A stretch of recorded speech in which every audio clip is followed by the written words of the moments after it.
The Horrible Gamers podcast may contain content not suitable for all ages. Listener discretion is advised. Welcome, ladies and gentlemen, to Horrible Gamers podcast, show number 455, being recorded on April 8th, 2024. I am one of your hosts, Jesus Gonzalez, also known as Jesus Rockside. Today I'm joined by my co-host from the West Coast to Best Coast, Gunny Chief. Henley Merrill is back. Welcome back to the show, Henley. Welcome. Hey, everybody. Hey, I'm off the next 4 days. I'm happy. It's sunny and shining here in California, and I'm just playing games. I'm good. Off the next 4 days. Must be nice. Anyways, you can follow us on Twitter at _horrible gamers. Leave us a review on Apple Podcasts. Find us on Spotify Podcasts, iHeartRadio, Pandora Music, or anywhere where you may look for your favorite podcast. Share us with your friends and family. Let them know about this show. That is the best way to get the show out there to people. Horrible Gamers Podcast is a page on Facebook. You can like that page. You can also join our community on Facebook. It's a closed group. So anything you post in there stays in there. And a big shout out to the Patreon machines over at patreon.com/horrible gamers to support the show with the monies like Jason Sams. Big shout out to Robert Noble, Chad, Gunny, Dark Arisen Ruler over Edmund, Dragon's Bane Baby Mode, Pork Chop Poo, Nipron, best HP host ever, Evan, Big Daddy Tanaka, and Bill Garner, second of his name. Thank you to all of you for supporting the show with the monies. And big thank you to our Discord community. Go join them over on Discord. The Discord link is in the show notes. You can also ask us for it if you find us anywhere like PlayStation, Xbox, Steam, Epic. I don't know. Wherever you find us, you can ask us for it and we'll send you a Discord link so you can join. It's very easy to join. You can download the app on your phone. You can even use your phone to voice chat with us. And you can now link it to your Xbox and PlayStation so you can voice chat with us via your Xbox and PlayStation. And you get a hold of us that way. Anyways, also a big shout out and thank you to Phantom Egg for the intro music and Broke for Free for the outro music to the podcast. Now, Gunny, let's get talking about current events, what we've been up to, what's going on in the video game world. Yeah. And news. So I don't think Mayo survived, did he? The eclipse that happened this afternoon. Oh, yeah, you think he's dead? I think so. I think after that, because CERN, I don't know, CERN, they do that Hadron Collider, if I'm saying that correctly. They were doing tests in Ohio, and I don't think Mayo made it out. Tests in Ohio? I read too much Twitter X stuff. They talk about those things going on with the eclipse. What are they doing in Ohio? I have no idea. Maybe they moved it over there. Maybe they have a mobile version that they moved over to. Oh, you think they had a mobile version they just put over there? Like they just happened to be by Mayo's house. It's like two semi trucks right by Mayo's parking lot, right in his house, like at his apartment, right in the parking lot. He thought they were moving in because that big, is it the Intel computer chip plant's going to be near his. He thought it was that, and it's a CERN facility. Is that what it is? It's a secret facility by CERN. Oh, man. It's underground. Damn. And they got him, huh? They transported him to another dimension? Yeah, I think so. I don't know where he's at right now. Look, I think if he comes back out, will he still be Mayo? I think they transported him to the dimension where the Bernstein Bears was spelled with an A instead of an E, right? Is it the one where we're spelled with an E? What is it? Which one are we in? Because I know there's a dimension where Bernstein Bears is spelled with an A, and that's the one that I was born in. That wouldn't be a bad one. Listen, man. Okay, listen. Okay, listen. Okay, the Bernstein Bears. Okay, you remember the Bernstein Bears, right? Vaguely, but I know the cartoon. All right, listen. Well, the Bernstein Bears, okay, right now they're spelled BERENSTAIN. But growing up, I remember them being spelled with with three E's. There was no A in the name, right? It was all Bernstein, like BREBERENSTEIN. That was how it was spelled. Maybe he didn't go to another dimension, just an alternate reality. But now it's spelled Bernstein. No, I'm telling you right now from my experience in my life. When I was a kid. Oh, so maybe it changed for everybody. The Bernstein Bears were spelled with three E's. There was no A. And that's how I remember it. And then all of a sudden, after like 2012 or something, it changed, and then no one remembers that it changed. Everyone thinks that it's always been spelled with an A, and I'm like, no, it's been spelled with an E, man. Like, We need to go look at some footage from, listen, would that be the man, early 90s? back in like 2012, right? 2000, remember 2012, right? The world was going to end, right? Yeah, the Whoa. Y2K. Okay, listen, no, 2012, 2012. 12. Remember the Mayan calendar and all that bullshit. Okay, remember that year, Gunny. Okay, that fucking year is the year that CERN started fucking colliding all these fucking particles together, and they even said themselves that they created a tiny black hole. They said they were able to create it by colliding like so many like atoms and fucking whatever the fuck together at high fucking speed. And they said by doing this, they could create a tiny black hole. But then they also said by creating this tiny black hole, they could fuck around and have our dimension or our galaxy sucked into that tiny black hole, and that we wouldn't even know it. Like it would change things in our world, but we would never know it. Like we wouldn't experience like the warp. It would just happen and we wouldn't even notice it. It would be so instantaneous from one dimension to the next that you wouldn't even notice that you switched dimensions. It would just be like a normal thing. It's just like a blink of an eye. Like you wouldn't even notice it, Gunny. And I think that happened in 2012. Yeah, Okay? it could have. Because listen, man, growing up as a kid, the Bernstein Bears were with 3 E's, and all of a sudden after 2012 or some shit, it was like, oh no, it's always been spelled with an A. And I'm like, no, it wasn't. It wasn't. There's So probably I other think- subtle differences you never noticed unless you research listen, it. no, there's You a, have to go there's a from bunch memory. of them. There's a bunch of them. There's the Bernstein Bears are just one of the main ones, but there's like other ones. There's ones where like certain TV shows had certain episodes and certain things happened in the episode which didn't happen in this world or whatever. Or like certain characters die off that didn't die off in this world, in this universe. You know what I mean? Like certain people die off, certain things happen in history. Like, that are I'll give you a good different. example. If you go back and watch, like, whether it's a partial episode of something on YouTube, like, oh, I remember this show from the 90s, but that's not what you remember. That's what Google put up there. Telling you, Not man. the way you remember it. Telling you what, Gunny, I got sucked into a different dimension, man. The Brink and Iams that I know today, they're stuck in another dimension with the fake Jesus. He's not over there. That's some other Jesus. And I'm over here stuck with this Iams and this Brink, and I don't think they're real. I think I'm they're a sorry. bunch of robots. No, I think they're fake. They're not Well, real AI is people. pretty tricky now in See, yeah, 2024.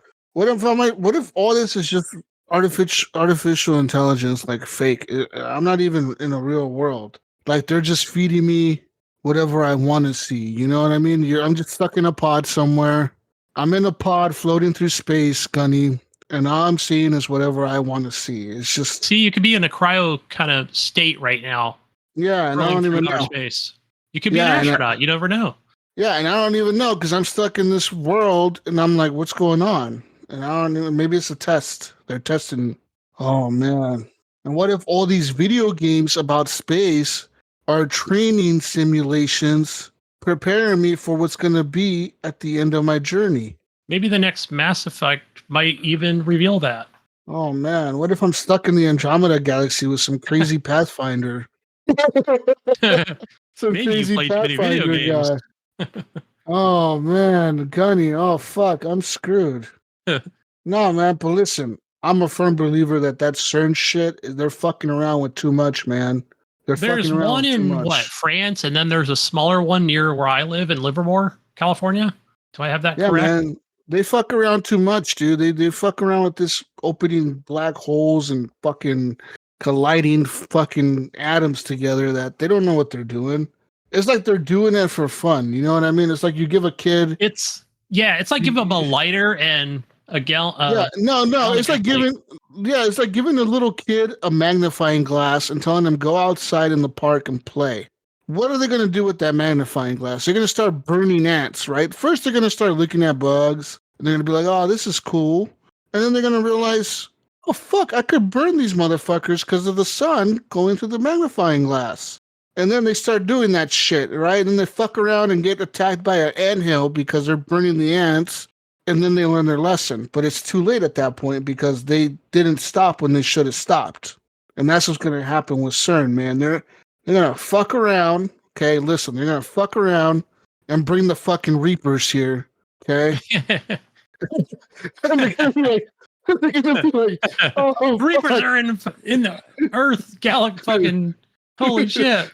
They're going to be like, oh, fuck. Oh, fuck. We should have Pathfinder stopped. Jesus. We should have stopped when we had the chance.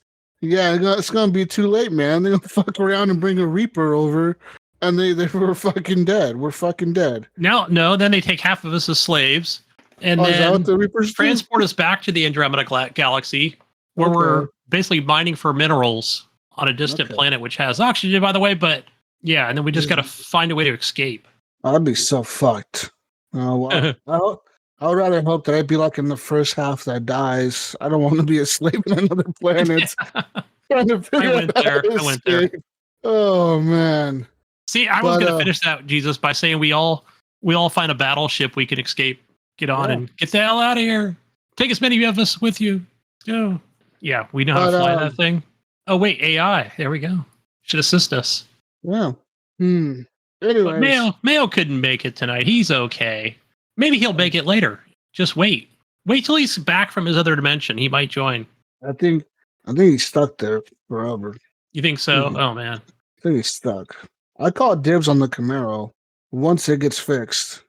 Because they're still fixing parts. I'll take the old parts and sell them. Oh, or maybe his PC is a better option. Oh yeah, right. Forgot about. Yeah. No, you take the Camaro. I'll take the PC because I need a case that's large enough to fit my new cooler, my new radiator, as the internet calls it. Nice. Well, Gunny, let's talk about video games that we've been playing this week. Real quick, I want to touch on a little demo that I tried out. I actually tried it out last week, but I didn't speak about it because I completely forgot to speak about it. But it was, you know how I really like, what's that game called on the consoles and PC? Bomber Crew? Yeah. The one with the little airplane and you kind of like tell the people what you do and then you do missions and then you got to like survive and it gets hectic. And it's like almost like a tower defense strategy survival game. You know what I mean? Like you just everything's kind of automated, but you still control where the people are and what they're doing, right? So I found a new game like that, Gunny. And it's called, actually, pretty similar fucking name. Actually, I mean, you could tell it was inspired by Bomber Crew. It's not the same developer, but it's a similar game, and it's called Boat Crew. So now in Boat Crew, you play as, I would say, I don't know if they're American. I would assume they're American, like U.S., some kind of U.S. fucking Navy boat or something. And it's like I forget what the type of. I know they have the name of the boat in the game. I forget what it is, but it's a fucking like an attack boat. You pretty much have turrets on it, and like you can upgrade it to like put bigger turrets on it, and like a mortar thing on it to shoot mortars. It's not a battleship. It's more like a little attack boat. You know what I mean? It's not like a. Yeah. I know you're probably thinking U.S. Navy. You're probably thinking like a fucking destroyer or a battleship. No, it's not a battleship. A frigate? Is that what it would be called? I don't know. Yeah, it's something like that. Like a little tiny boat. It's not huge. So, but anyways, in Boat Crew, the thing is, so you're on the water, right? Of course, you're not flying. You're in water, and you run around and you pick up people on the water to be in your crew, and then they join your crew, and then you go and you battle other ships and airplanes and like whatever's coming at you and attacking you. And just like Bomber Crew, you can get upgrades in your boat to call in like airplanes that come in and help you, like these dogfighter, like little jet things that come in and like attack the enemy planes and attack the enemy boats and whatever. And it gets fucking hard, man. Like at first I was like, okay, this is kind of easy. I kind of got the hang of it, right? Like it's the same premise. You kind of aim. You turn the camera and you kind of highlight whatever enemy you want them to attack first or whatever, and they automatically start shooting that direction. And you have a guy that's a medic, you have a guy that's repairing your boat, you have 2 guys on guns or 3 guys on guns, and then you have like a guy that's free. He's either repairing or like fixing your boat or healing people up, right, that are taking damage. He's like a medic. So he'll go and run and he'll get like a med pack, and then he'll run back and try to heal people up. So one thing that's different about this game from Bomber Crew is in Bomber Crew, Your crew is mostly in the plane. I mean, there's rare occasions where, like I've spoken in the past, where you have to send out your engineer to the wing to like repair the fucking wing or the engine, or seal like a fuel leak or something right in the engine on the wing. And you might make a turn on accident, or you might hit the button to nosedive, and then the guy flies off the wing and dies, right? Because he doesn't have a parachute. That does happen in Bomber Crew, but not a lot. If you're smart, you could keep your people inside the plane most of the time. In Boat Crew, the thing about the Boat Crew is your people are just standing kind of on the deck of the boat. So if you get hit by like a big wave, because you know the water can get choppy, there could be like times where like you're in the mission and there's a storm. So now you're fighting the storm and you're also fighting the enemy, right? Like you're steering the boat into the waves, you're trying to get to the objective, and the boat is rocking back and forth, and your guys can fall off the boat. And now the problem with that is you can rescue them, you can go back and get them from the water, but that means like now you're wasting time having to stop the boat or turn around or go in reverse to try to get these guys to climb back onto the boat, right? So there's that. Your boat can also be hit with like, say like the enemy has a big sometimes they'll have torpedoes, or sometimes they'll have like a mortar, you know, it'll shoot up in the air and it'll come down and hit near your boat or whatever.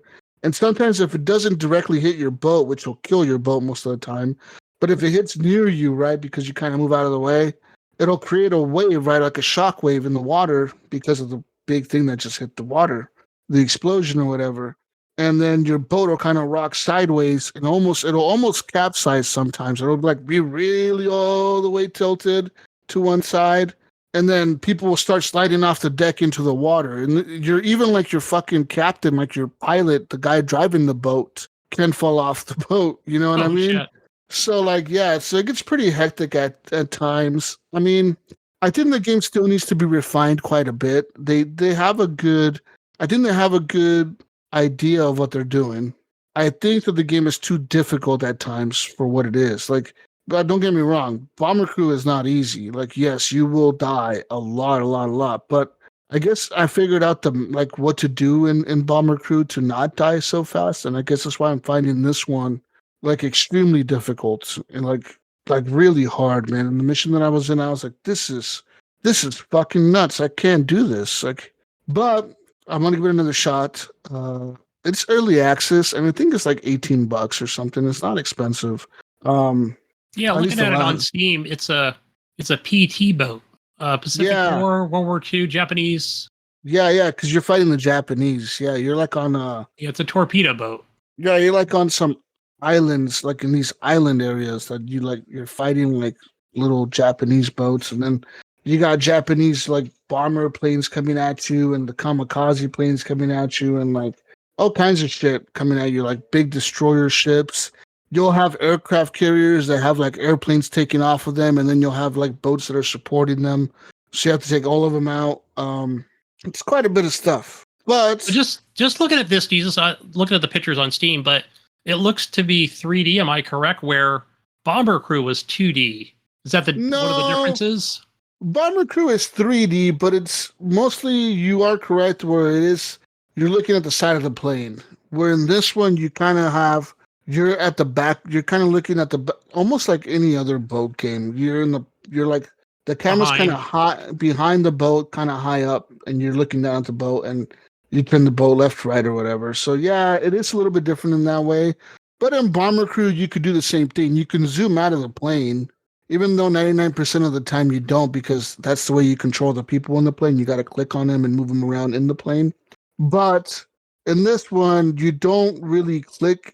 I think you can click and drag to where you want it to be, but you mostly just kind of click on their name, and then you kind of tell them, okay, I need you to go on the gun. I need you to go be medic. I need you to go be a mechanic or whatever. Like, I need you to do this, right? And they'll just kind of automatically start doing whatever you assign them to do. Whereas Bomber Crew, you kind of have to click on the character name and kind of click to where you want them to move and start working.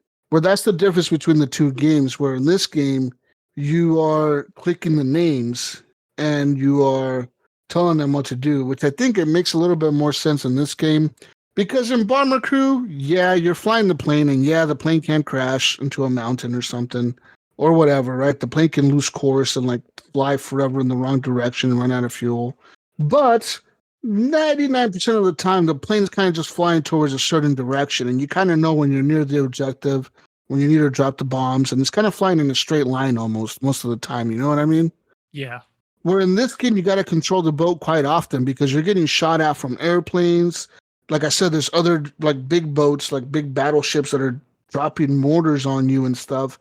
So you got to be constantly like moving your ship to avoid getting hit by them or whatever. You know what I mean? So it makes more sense having to click the name and just assign them on what they want to do or what you want them to do. But yeah, that's the game. Boat Crew is what it's called. Nice.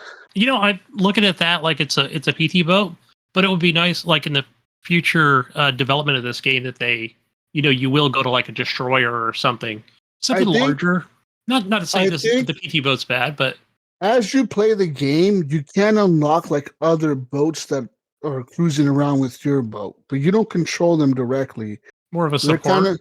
They're kind of more like a support role, but there are other boats. So you can have like a fleet of boats, right? Like you can have like multiple boats with multiple crews attacking a certain objective, which is kind of cool. I don't know if you control them directly. I never got to that point, but people were saying that eventually you do get enough upgrades to where you can start like buying different types of boats, equipping your ship with different types of weapons, including torpedoes, and you can have other boats with you that are bigger, stronger, and like they kind of cruise around with you and they help you fight or whatever, So there's that. Anyways, besides that though, I did play some Call of Duty this week. The new season is out, season 3 or 4. I don't know maybe 4. Yeah, it's Call of Duty. I'm kind of not a fan of Call of Duty right now, man. I'm kind of over it. Like, I don't know. I think I need a new one to come out at this point. You know what I mean? I'm kind of like a new shooter. No, like a new Call of Duty. I'm kind of just over. Oh, this okay, one. yeah. Like, that's going to be a while, isn't it? No, it'll be November. Okay, but I'm not like I'm kind Microsoft's kind of first one. Yeah, I'm kind of over this one. Under their name, yeah. I don't think it'll be technically one of their first ones because it was actively in development at Activision before. But I'm kind of bored with it. I played the new maps with Brink the other day, and it wasn't really that much fun, honestly. Helldivers is way more fun to me than Call of Duty at this point. I don't even know why, but it is. It's new and refreshing. Yeah, I guess. Besides that, though, I did play some What were you gonna say? I was just gonna say, like, it's a lot of like every freaking stream I watch, like whether it's a few minutes or a little longer, they're all Call of Duty players on Helldivers 2. Yeah, because it's a good game. Anyways, I played Battlefield 2042 this week as well. Now that I've been having a lot more fun with, especially right now, they got the playlist where they have Rush XL in the playlist. So if you play Battlefield 2042, you will know that Rush XL is, of course, Rush on all the maps. That includes the old maps and the new ones on Battlefield 2042. So it includes like Caspian Border and those remakes of the old Battlefield games and the 2042 maps. But with Rush XL, it's Rush with 2 objectives, attackers and defenders, and one team is trying to blow it up or whatever, right? And you're trying to defend or whatever. But this one is 128 players, so it makes it really chaotic when there's 64 players attacking the objective and there's 64 players defending that objective. You know what I mean?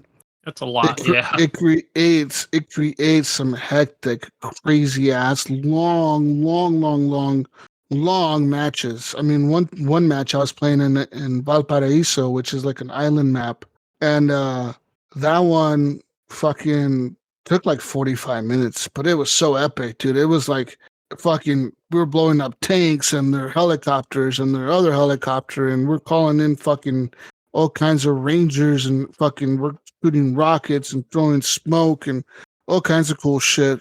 Anyways, besides all that, playing a lot of Battlefield 2042, I ended up fucking playing more Helldivers 2.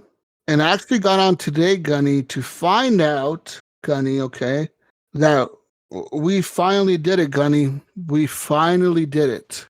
What did you do? We defeated the robots, the automatons. There's no more automatons to attack. We fucked them up. We pushed them all the way back to the border of the galaxy, and they're done for. Like, there's no more automaton-controlled sectors. Now we're focusing on controlling the Terminids, which is the bugs.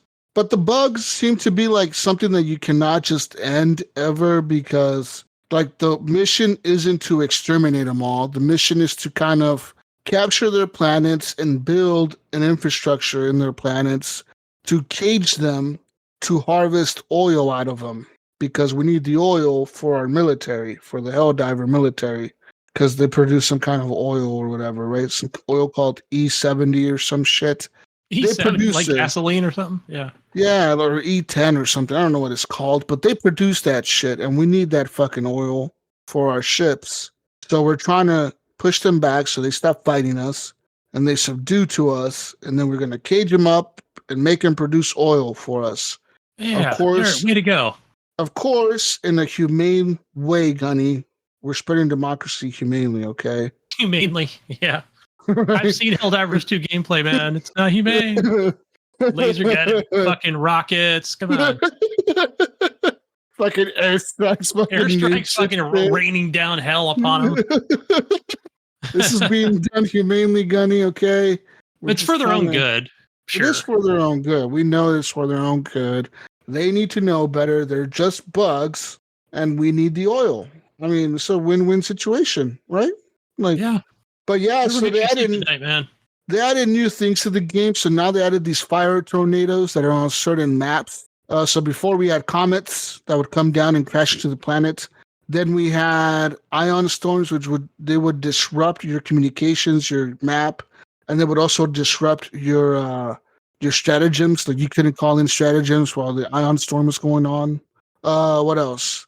But now we have firestorms, which is like fire tornadoes that come down, and they're fire tornadoes. Is what the fuck they are. They're just big fucking fire tornadoes all over the fucking area, and they will fucking kill you so fast if you catch on fire, man. They will fuck you up, and it's insane to me how much it happens. Like, oh, it's fucking nuts. At Extraction, like if the game wasn't hard enough already, they gotta add that in there. Yeah, so like you'll be at Extraction, right, thinking you're gonna be safe, you're gonna hold this area down. Yeah, you might, if you didn't have to deal with the fucking fire tornadoes coming in. There'd be like 10 of those motherfuckers all coming in the same time into the Extraction area. They're spinning all around you. You can't outrun them because you're running into fire as you're running away from them. And then you got bugs attacking you at the same exact time. It's like you got bugs, you got fire tornadoes, and you got the timer counting down waiting for the ship to come in. And you're trying to stay alive just to get the fuck off the planet. It's so hard, dude. But yeah, today I ended up doing a campaign on forget what planet it was. But we are pretty close to liberating the planet. We're at 77% liberation on that planet. That would clear that sector. Then we'll move on to the next sector, and then the last sector that they have under control of the Terminids. That being said, though, rumors have been spreading around the galaxy, Gunny, okay, that there might be some other mysterious enemy looming in the dark that might just show up out of nowhere and surprise attack us with us not expecting it, okay? Once we spread democracy to the Terminids, we're thinking that these guys might take the opportunity to think we're like putting our guns down and trying to be peaceful with the Terminids and build their cages for them so they can produce oil for us. And I think they're going to try to surprise attack us. And I think they're going to have the help of the automatons. Yeah, there's going to be a smart bug out there that's already formulating a plan. I don't think this is a bug. I think this is a whole new race of enemy, man. Because there's been zombie lizards coming at you. No, listen, man. In certain planets, right, there have been people spotting like these big spaceships that come in, and they kind of just cruise above the map while you're down there fighting the robots, and they were kind of watching us. But then you look back up at the sky, and they'd be gone. And they weren't your destroyers. There were some other destroyers, like some other looking destroyers. So we're thinking it's another race of things that have destroyers like we do. And they're going to fucking come at us hard. And we're going to have to be prepared, man. Cool thing is, though. I want your oil. I think so. But listen, man, listen. Cool thing is, for now, Galaxy's at peace against the fucking automatons. We're working on bringing peace to the Terminids. And I almost got my ship all the way upgraded. Not really. I still need a lot more fucking, what do you call those things? Samples to upgrade it. I need a lot more, dude. Oh, man. I still need like 10 upgrades or 12 upgrades. I got quite a bit, but I need more. Okay. They've also increased the level cap in the game to 150. The level cap used to be 50, and now it's 150. I saw somebody on the X say, "Why? Why?" I'm like, I don't know. Isn't that good though, right? That you want to keep progressing in the game or keep climbing to a higher level. That's the whole point. I guess just level up your number, because I guess people were complaining that they were level 50 and they weren't leveling up anymore. So the developer was just like, you know what? Okay, you want a bigger number to achieve? Yeah. Okay, we'll Then just it'll give be you 300. Yeah, we'll give you 100 more levels. Ooh, there you go. Good luck grinding that. You know what I mean? And of course, I've already ran into people that are like level 75. I'm like, wow, dude. Like, how many hours do you think somebody put in for level 75? A lot, dude. A lot. Like, that's probably the only game they ever play. It has to be Helldivers too. There's no other game they play. That has to be it. Because that's a lot, dude. You'd have to play so much of it. Or maybe they're doing like the super missions, like the really hard ones, the Hell Dive missions. That's like the maximum level of like difficulty. And I've tried the Hell Dive missions, dude. And that's like damn near impossible if you don't have a really, really good team with really, really good gear. That's all on sync of what we're doing at whatever time we're doing it. You know, like, yeah. The mission that I'm doing right now is Extreme, which is level 7. There's 10 levels. And level 7 I could do with another guy pretty easily. As long as the other guy is competent and knows what the fuck they're doing, me and them can kind of get through the mission and complete it. So there's that. I mean, yeah. So anyways, they added a new level cap, 150. I think they added like a new stratagem maybe or something to the ship, because I noticed a new one today. I didn't recognize it being there before. But I'm like, I want to unlock that because I don't know what it does. I forget what it said. It's something about requisition, something station. I don't know what the fuck that means, but I want to unlock it. And then they also, they're going to add a new battle pass. It's kind of been leaked already, but it hasn't been added yet. But it seems like they're going to add it very soon. Now, people are thinking when this battle pass comes out, this is when the automatons are going to come back with the new enemy, right? Like, they're going to come back and try to fight us again, Gunny, okay, with some kind of new friendly help, okay, motherfuckers. So we're going to fight them back and spread democracy further, okay? Do you think with them raising that level cap to 150 and some of the things, that I've read on X and, things they're adding, I mean, I know they have a roadmap, right? Just like most game developers have. But do you think that maybe they weren't sure of like the success of this game? I would think that for some developers, but it's not like they're EA, or anything, but I guarantee you they were not expecting the fucking success of the game. It's just super popular, dude. Like, yeah. I mean, you know how, like, I mean, it costs tons of money these days, but just everything I'm kind of reading, and it just kind of tells me like, oh shit, like this game is, we're selling, tons and tons of copies. Like, we need to get on more content faster than we had planned, So we do know that there's a new battle pass coming. It's going to be called Detonation Battle Pass. Democratic Detonation War Bond. They're called War Bonds, is what the battle passes are called. Now, what I love about this game is that the battle passes never expire. Even the original one is still there, and they never expire, Gunny. So you can actually buy all of them if you want, and just pick and choose as you're getting the medals to unlock stuff. You can kind of just pick and choose which one you want to progress. If you want to progress something on the first one, if you want to progress just the second one, if you want to progress something on the newest one. You can just pick and choose where you want to progress. Now, yes, it is kind of locked, right? Because there'll be like 3 pages on the new battle pass. And to unlock the second page, you got to spend 100 tokens on the first page to unlock the second page of the battle pass. So there is that. Sometimes you'll have to unlock shit you don't really care about just to progress to the next page, right? But what I love about these battle passes is that they're not timed. There's not like a thing that says, oh, if you don't complete this in the next 32 days or 30 days, well, you're shit out of luck. Like, we took your money and fuck you. Like, yeah. You know what I mean? Like, I think Halo Infinite did it that way. Could be wrong. Was it Halo 5 or Halo Infinite? So that's Where it really didn't cool. expire? But we know that we've seen a lot of leaks. Because the other thing that this developer does that's really cool, Gunny, that we've got leaks from YouTubers and streamers, is that the developer themselves, the people working in the game, will play the game during their like lunch break or they're at home chilling. They'll play the game with regular people. They'll just like randomly quick match into a match and join someone's game. And then they'll just start calling shit in that the players don't even have. Like they'll start calling in like certain airstrikes or certain fucking weapons or certain vehicles. And everyone's like, how the fuck did you get that? Like, how the hell did you call in a tank? Like, Yeah. like we don't have a tank available to us. Where the What fuck did you edition get of the the game tank? are you playing? Yeah. And they have access to it because they have the developer version of the game. So they have the early access to all that shit. And sometimes what these people will do is they'll spawn in a game, they'll call in the tank, and then they leave the match, but the tank will stay there. So it kind of gives like these people a tease, right? Like, holy fuck, like, holy shit, we're gonna be getting tanks in the game, you know, like this is fucking cool.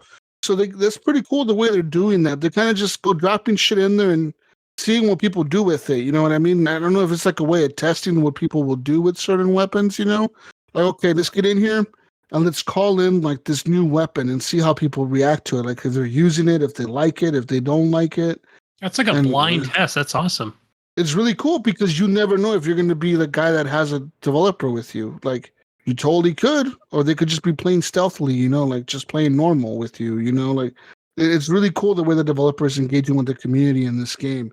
And as far as a live action game or live service game, probably one of the best ones out there in terms of keeping the community engaged.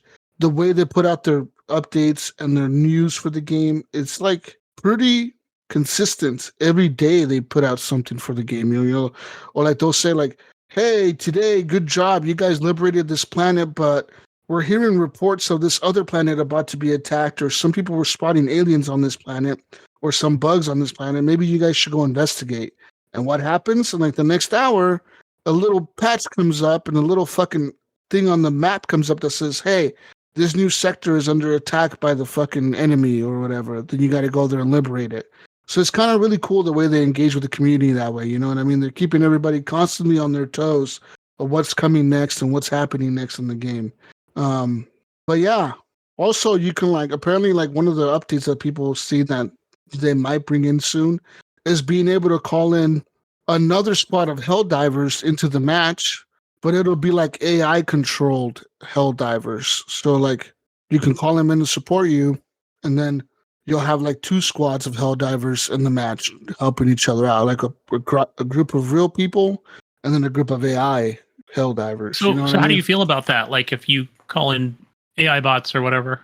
I wouldn't mind it. It's cool, man. I think that, you know, sometimes you do need them because like today when I was on the match with this other dude, it was just me and him. I put out an SOS beacon and nobody responded to it. Like no one joined our match.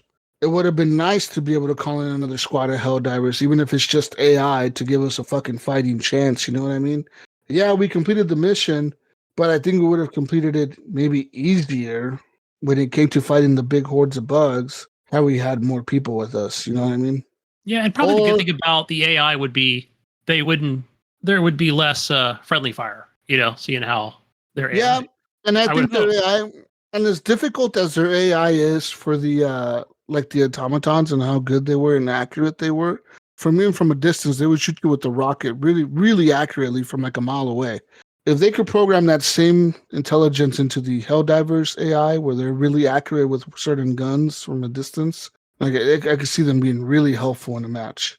But the same thing with like a tank or like a drivable like Jeep or a vehicle in the game where you could just jump in a car and kind of drive it across the map. That would help a lot because a lot of these missions are timed, and sometimes you just get hung up in an area, man, trying to fight off bugs. And next thing you know, you've wasted 4 minutes of the match just fighting these bugs in this area because they kept spawning and they just keep coming and keep coming and keep coming, and you cannot get the fuck out of there. You know what I mean? You're surrounded by them, so your team is constantly finding them. Me not playing this game, Jesus. What about like what you just mentioned? What about like in a Starship Trooper situation, but not exactly like building a base, but just like walls with freaking barbed wire kind of looking futuristic thing. Would that help? Like, would that be something you could see them doing in the future, like a turret? Well, they I already could have see turrets, them. but I could even see them adding bases to the game, like a little Helldiver base, where you could like the mission will be okay. Get to this base and reset it up again. You know what I mean? Like call in the AI Helldivers, and while they're setting it up, defend them or whatever, while they get everything back up and running. You know, like the power and the defenses or whatever. You know, as they get the turrets back up and running, try to defend them or whatever. You know what I mean? I could see that being a mission in the game. Because right now they have different types of missions in the game. They have ones that like you have to get these people and escort them to the ship. So you gotta like go to this base and you open these doors up and they run to the extraction ship and you gotta defend them while they run to the ship. And you gotta get like 20 people onto the ship for the ship to take off or whatever to evacuate them. Or they have missions where you're refueling these planes that come in. So you gotta go turn on the pump stations and then go to the main pump station and turn it back on and refuel the ships as they come in. You gotta refuel them and defend the area, and then the ships take off, and then you have to extract yourself. And then they have other missions where it's just called Blitz, where you just go in and destroy Nest. And they have other shit like that, right? Or like launch a nuke or whatever. They have different types of missions. And I could definitely see them adding a mission like that where like, hey, we used to have an outpost here of Helldivers, but it got overrun at some point. We need you to go in there and fucking help set it back up and running, you know what I mean? yeah, but So I I could would see say that. more instead of copying Starship Troopers, but more or less like, hey, go help and defend while the AI rebuilds the base. You know, instead of you having a tool like, oh, they're just copied Starship Trooper game. Yeah, yeah, I can Yeah. see it. Like I said, I can see that Like, being a no, thing. you don't have a building tool. You have a gun. You have your Yeah. regular shit like in Helldivers 2, not Yeah, and you call it engineers, and they're the ones building everything up and getting everything back oh, up there and you go. running. Yeah, I Yep. can see that being a thing. Yeah. Um, but yeah, man, I fucking love that game. Helldivers 2 is honestly like the best fucking game out there right now. It really is. It's so much fun. It's never a dull moment in that game. That's what I love about it. It's just constant fucking adrenaline rush. Constantly, dude. It's like the game will have its down times where you're kind of just running around and running. But when shit gets going, dude, and the bugs start coming at you and the enemy starts spawning in and you are surrounded by like 500 bugs and it's you and your squad on this little fucking mount, on this little rock, and you guys are completely surrounded 360 by like fucking 1,000 bugs and they're all just coming at you and you're all calling in airstrikes and whatever the hell you have to try to defend yourselves. It's so epic at times, dude. It's so fucking cool. Yeah. One thing that I did notice that they did with the last patch also is whereas before and when the game originally came out, you did a mission, right?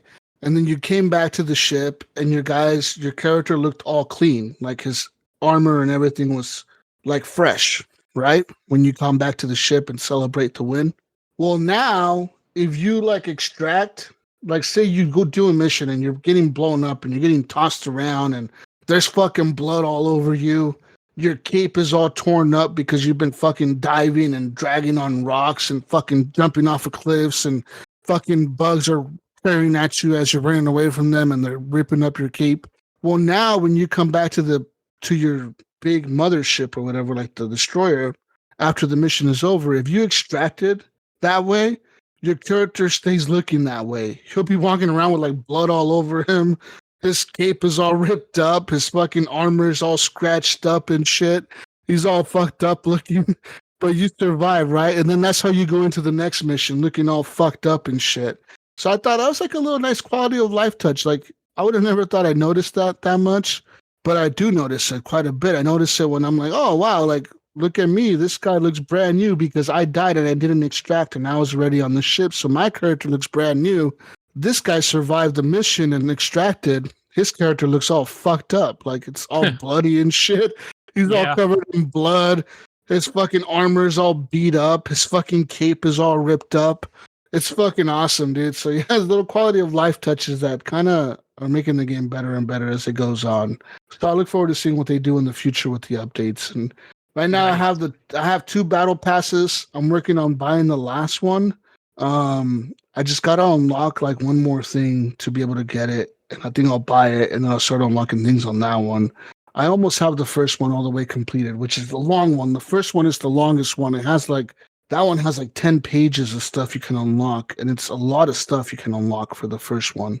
The second one has 3 pages. The third one has 3 pages. I'm assuming the fourth one will have 3 pages. I think they're doing the 3-page thing because they know that 10 pages is too long. Like, it's just so much to unlock from that stuff. You know what I mean? But that's Helldivers 2, guys. I hope you guys are enjoying it. If you're playing it out there, your class play is awesome.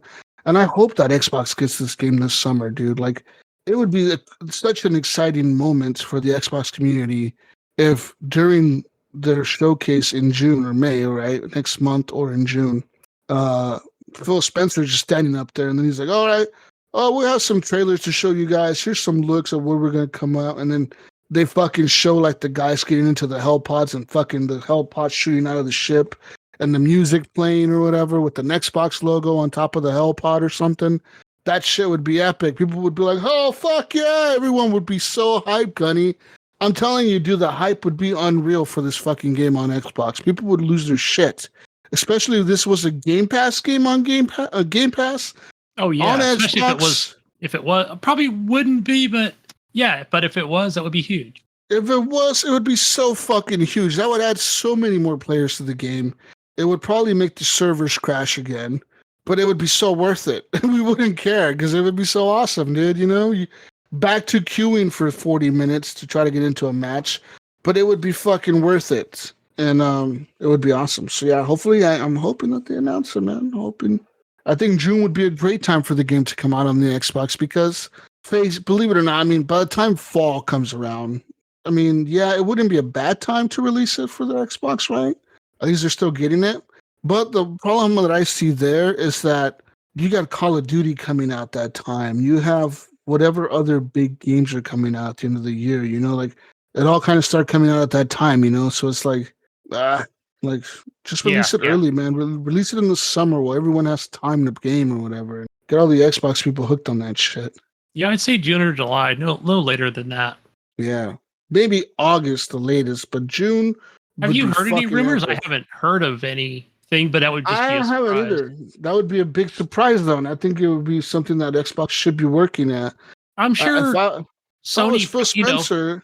Yeah, I'd be trying to make that deal happen. I'd be like, I don't know, how much do you guys want in money to help bring this over? We'll like give you guys resources to help bring this over. Like, what do you guys need? Do you guys need? I'd be curious to find out how long that contract is to just have it on, you know, basically on PlayStation and, you know, of course Steam. As far as I know, Steam doesn't really do contracts, right? It's just there, right?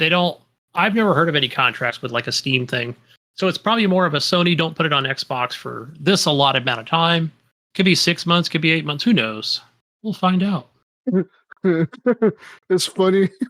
I'm looking at a tweet that the Helldivers people put out for like defeating the automatons, right? And this is the tweet they put out yesterday or today, this morning. They put out a tweet at 7:30 in the morning and it said, today, Super Citizens celebrated the full eradication of the automatons. Additionally, to reward their bravery, each Helldiver has been issued an extra 1-minute break. And it said, note, 1 minute is inclusive of the time taken to read this. Helldivers currently deployed are ineligible. Hoorah, sir. A 1 minute extra break. That's fucking funny as fuck, dude. Like, I love the shit that these developers do on their Twitter with this game. Like, they're all in on it. You know what I mean? Like, they're like, just fucking constantly fucking with the community and shit. I don't even follow Helldivers 2, but some of the other people do and retweet stuff that I get enough out of it because of how popular the game is. It's so good, dude. It's fucking good. But, yeah, besides all that, though, I did play a little bit more of fucking Dragon's Dogma 2, and I did get a little bit further on it. So now I'm to the point where I reached the first, I guess it's the first point of no return, right, Gunny, where you have to go to the coronation of the king, right, or whatever. Yeah, something that's kind of where I've been doing some of that coronation stuff. So I did that. I got to the point to that, and it said when it said to do it, it said, okay, go get your like outfit or whatever. Make sure you dress appropriately to attend the coronation, and I did. And then when I went to go talk to the guy, he's like, hey, look, before you do this, just to know that if you do this, there's some things that you won't be able to get done. So I suggest that if you are trying to get some things done, that you go and address those things before you continue further. So I know there's a quest in there. I forget what it's called, but it's I the don't one remember. I don't remember him saying that, but he might have. it's the one where you romance that girl, the one that you fight the dragon in the town, and then she runs away. Yeah. Olga, then, or you can romance her. You Yeah. can romance her, so I'm trying to do that quest now, and I'm like, no, I want to see that play out before I continue further. And I was like, I don't really care like about the romancing thing. I just kind of want to see that play out and see like maybe by romancing her, she'll be in the game later on. I don't know, because they say that if you don't do it, like if you just continue with the coronation, that quest automatically disappears from your quest list. It's just kind of like it's done. Like there's no doing it again. And I don't know if it comes back later eventually, or if it doesn't, or if she even shows up later or not. You know, I'm like, okay, I'd rather just get it done now, get whatever rewards I get out of it, and then move on with the story. There's 2 quests that are specific that I must get done before the coronation happens. There's one where you romance that chick, and there's like that quest takes about 5 different Side quests. This is like 5 different side quests or 5 different quests to complete that quest, right? And then there's another quest, the one where you have to find some town and you have to go investigate about the usurper or something. So I have to go to that town still.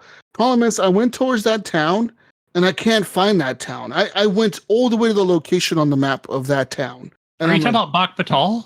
No, it's another town on the right side of the map. I went all the way up there, dude. I fought like 3 trolls to get up there, a cyclops. I'm up there in the middle of nowhere, me and my crew, and we get to the objective area, and I'm like, where the fuck is this village? Where the fuck is it? And it said like, hey, it's getting kind of dark out here. Maybe we should leave. And I'm like, oh, fuck. I'm like, it is getting dark, and I don't have a lot of shit to heal these guys. So I'm like, all right, fuck it. Let's just make our way back towards the city and hopefully make it in time before we fucking die. And then, so I don't know. I need to figure out how to get to that village. I don't know how to get to that village. I need to get to it. I also started doing the one where you follow the beggar guy in town to see what he does. Yeah. And all he did was run to some bar and sit at some bar forever. I'm like, okay, what am I supposed to do? It takes a while. Yeah, you've got to. I'm sitting at the bar. I don't know what the fuck is this guy doing. Am I supposed to just stand here for 45 minutes at this bar watching him drink? I don't know what's going on. He got to the bar and he told his wife, "Oh, I missed you, honey." Oh, something about something to his fucking wife. And I'm like, okay, cool, bro. And then I try to talk to the wife and she's like, what the hell do you want? Get away from me, you fucking creep. And I'm like, oh shit, like, okay, maybe he's gonna fight me now. No, he just kept drinking. He's just drinking away, don't give a fuck. I try to talk to him and he's like, what do you want? And I'm like, okay. I'm like, what the fuck do I do now? I don't know what to do, so I'm kind of stuck on that quest too. I don't know. Vernorth is a very unfriendly place, is it not? Because some of the things when you're walking around and you're just trying to find like a quest giver, or hopefully this person activates the quest that I'm in because this is where I need to be. And they're always like, what do you want? Get away from me. Don't talk to me. It's a very unfriendly city. I did help the guy escape from the dungeon, and I got him to the underground library or whatever that he was wanting to hide at. I got him there, and then I got a quest for him to go visit him again like in a few days to see how he's doing. And I'm like, maybe I should do that before I do this coronation thing too. So it's like a lot of quests have piled up on me, and I don't want to continue for the point of no return because the game specifically tells you like, hey, look, this is the point of no return. Once you start this quest, certain quests will not be completable and they will be failed, and you will not be able to do them again. Like you must. Yeah, I think I'm right there, Jesus, because I went and talked to is it the Queen's son? I forgot his name, the one that sits at the fountain in the beginning of the game. And he gives me a quest to go to Bak Batal and blah, blah, blah. And, along with the captain, he gives you a quest to go down there. But that's what he gives you, that letter of authorization to go through the gates, that you can legally walk through the gate at that. Oh, when you complete the coronation thing? No, this is like, so I think I've not the coronation, but in that same section of quest, like he'll say, "Hey, go to Bakhbatal," but here is a letter of authorization to go through the gate to get to Bakhbatal. Like you could actually just walk through without a fight. So it's in that north border checkpoint town. I've never been to Bakhbatal. I went to some other it's further village. south. It's way south. I went to some village, bro. Okay, listen. I went to some fucking village looking for this chick, and I went to the village, and they're like, "Oh."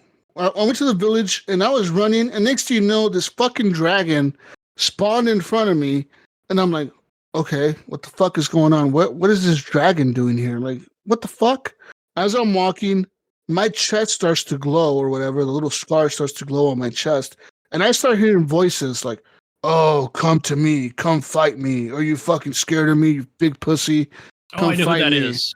And then I'm like, "Who the fuck is talking to me?" And it's like, come, like the dragon was talking shit to me. Like, "I'm gonna fuck you up, you little bitch." And I'm fucking trying to fight the dragon. I'm like, bro, the dragon has like 6 bars of health. Oh, like shit. he had 6 dots. And I'm trying to hit him with my sword, and it's doing like fucking like minuscule damage on his health bar. I'm like, no way, dude. And then he kills 3 of my fucking pawns. He just fucking hits them and they just dead. And then the controller's vibrating. The PlayStation controller is like making noises. Because on the PS5, the controller like makes a certain noise if the people go down. And I'm like, oh fuck. I'm like, okay, fuck. Trying to revive him. So I fucking ran away to the village. And the dragon kind of disappeared. I kind of outran him or something. And he kind of like flew away and said, "Fuck you, you little bitch." Oh, yeah, that was a good little fight. And I went back and I revived the people. And then I went to the village and they're like, "Hey, man, this village used to be a pretty good village, but like the fucking dragon showed up and fucked it all up. And now these stupid lizard people live here. We need you to kill the lizard people so we can rebuild the village." So I killed the lizard people. And then the guy's like, "Okay, cool. Yeah.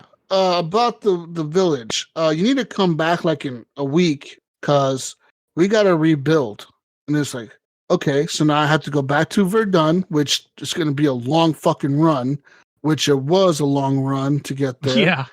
All right. And I'm getting there. And then I get there. And then it's like, okay, where's this chick at? She's in some fucking town. Like she's in that village. So they got to rebuild a village for me to find her or get like the next step for her quest, to finish her quest. And I'm like, all right, so I'm gonna go do the beggar's quest. That's when I did the beggar's quest, and I couldn't finish that. And then I ride in an ox cart to Bakhbatal or something, to some checkpoint city. Okay, I was like, all right, the ox cart there because I haven't been there, but maybe riding the ox cart will give me an idea of where I'm supposed to go. So I'm riding the ox cart, and of course, Gunny, the ox cart gets attacked. Like fucking 99% Oh, yeah, it does that to me every time. Halfway through the map of your destination. But listen, Gunny, this motherfucking shit, we got attacked by not one, but like 2 fucking big guys, 2 trolls. And then we got these little stupid little fucking goblins that showed up. And then the harpies showed up. Then the wolves showed up. So we got wolves, harpies, goblins, cyclops, and big ogre guy. And we're fucking trying to fight all these things, right? What does the ogre guy do? He fucking swings his little club thing or whatever and fucking destroys the ox cart. Yes, I've had that happen earlier this week. He just fucking, boom, just fucking takes that shit out. And I'm like, bro, that's my fucking ox cart. I need that shit to get to Bakhbatal. So then, Gunny, it's the middle of the night. All right, middle of the fucking night. I'm in the middle of the map. I don't know which direction to go because the map is all fog of war where I'm at. I'm like, oh fuck, like dude. Okay, yeah. What if I go this way? I mean, what if I go this way? It's like being dropped out of a plane at night, with a parachute, of course, and we're just gonna drop you here. Good luck to know where you're at. And the fucking soldiers are with me, right? The guys that survived the attack are with me. So it's me and these soldiers, and we're just surrounded in the nighttime by like wolves and goblins and trolls, and like this big ram fucking guy shows up and he starts running at us from the fucking shadows. Holy shit, dude. I was like, oh my God, what the fuck did I sign myself up for? I knew I shouldn't have came on the stupid Bakhbatal. I wasn't ready for this shit. So then I tried to fight them, and we got fucked up, and then I think we died, and I had You know, one of the fun part was for me, before we started recording last week, was all that shit happened to me on the where I just thought, yeah, I'll just take the easy way, pay him 200 gold, get to the checkpoint city, everything will be just fine, right? All that shit happened, Jesus, just like you said. But even the fucking ox got pissed off. He got pissed off and started attacking me. I'm like, what the fuck? Like everything's attacking me and my pawns, you know? Well, And yeah, I think I was able to find a campfire or something to bring it back to daylight and heal up. Yeah, but it was fucked. But now, Jesus, I'm at the point now where if I want to go to Checkpoint City from Vernworth, and I'll pay the coin, I'll get in the cart. I would say most of the time when it does kind of get halfway through, where it'll cut to an animation and say, all right, yeah, it basically doesn't tell you anything. It's just like, wait, where the fuck am I? I'll check the map. I'm like, I'm not even halfway there. What the hell? And it'll just be like the trolls or whatever, maybe some harpies. I'll basically just stand up in the cart, and then my 3 other pawns will just go fuck them up. And then I just sit back down and then just doze off, and we're on to the next city. So yeah, luckily I haven't had that happen so much now. I think maybe because I'm a higher level. I think I'm level 37 now, where it's like, yeah, all my other pawns, I make sure I'm refreshing them. And also, yesterday I finally figured out how to get my friend's pawn. So Bill Gardner has I think she's a fighter, if I'm not mistaken, and she's done pretty damn well in my crew so far. Okay. Yeah. So one thing, Jesus, if you do want to check your friends, me and Bill are still trying to figure this out, but it has to be in Vernworth for some reason, where, yeah, if you go to any of the other port or the crystals where you summon pawns, you'll be like, what the hell? There's an option missing from here. So yeah, the only place we found is in Vernworth itself, because it has like its own contained building and everything. And there's a pawn guy there. I think, trying to think if Bakhbatal has something similar to it. I'll double check that. But as far as I know, there's just like a stone there you just summon them from. And yeah, you could do the search. But as far as friends go, it has to be Vernworth. The only place I've found it. It's not. I don't feel like it's limited. It's just that added option, in that as far as pawn summoning. And then another helpful tip I'll give you, Jesus, where like I said, it seems like some of the things you're not whether you want to YouTube them or waste time doing it. And that is that always try to get the highest level pawns, because they're the ones that are going to know, like, I know where to go, Arisen, I know where to go, follow me. And not only will you follow them, but most of the time there will be like that yellow fog over a section, with an actual icon of where you need to be. Because if they're too low a level, that means that their master has never done that quest. So nobody's not going to know anything, and that's when you'll have to go to YouTube. Because even if you make it like your active quest or what have you, yeah, you'll be like, nothing. I got nothing. I don't know where to go, what to do. So yeah, but I would say one of the annoying things of the game, as far as when it comes to pawns, like where you'll just be walking along, right? Whether you just want to, basically you're just kind of fucking running everywhere, which is kind of getting on my nerves a little bit. It's like the first game. If you don't have the fairy stones with you, or like it's not worth a fairy stone, I'll see a pawn coming my way, Jesus. I already know they want to be recruited, and it'll stop you dead in your tracks. I will take everything from your inventory and store it in mine, and I'll be like your freaking your pack mule. I'm like, dude, just all right, cancel. No, I'm good. I already chose my fucking pawns. Let me move on with myself here. I got fucking places to be, like. So now when I see them coming, I'm like trying to run to the side, or you'll be going to complete a quest, and then boom, all of a sudden, hello, Arisen, I want to join your team. And I'm like, no, I didn't ask you. Get away from me. It's like, stop with this already. Dude, you're like level 34. I've got a fucking level 37 archer with me, pal. I'm good. Thank you. But some of the real positives are you can do the unique pawn search. You can really kind of take your time and say, oh, like this one has a specialization. So, and it doesn't matter what class it is, right? So it could have like a specialization of, I forgot the names, but one of them is basically he'll take stuff that let's say you pick it up, he picks it up, other pawns pick stuff up, and he'll make like a potion for you, like a healing potion. Just boom, boom, boom, and so it'll even show like what his specialty is, and the word's escaping me right now, but like boom, you just got 2 of the salt potions or whatever for health. I'm like, oh, that's cool, and it just goes right into your inventory.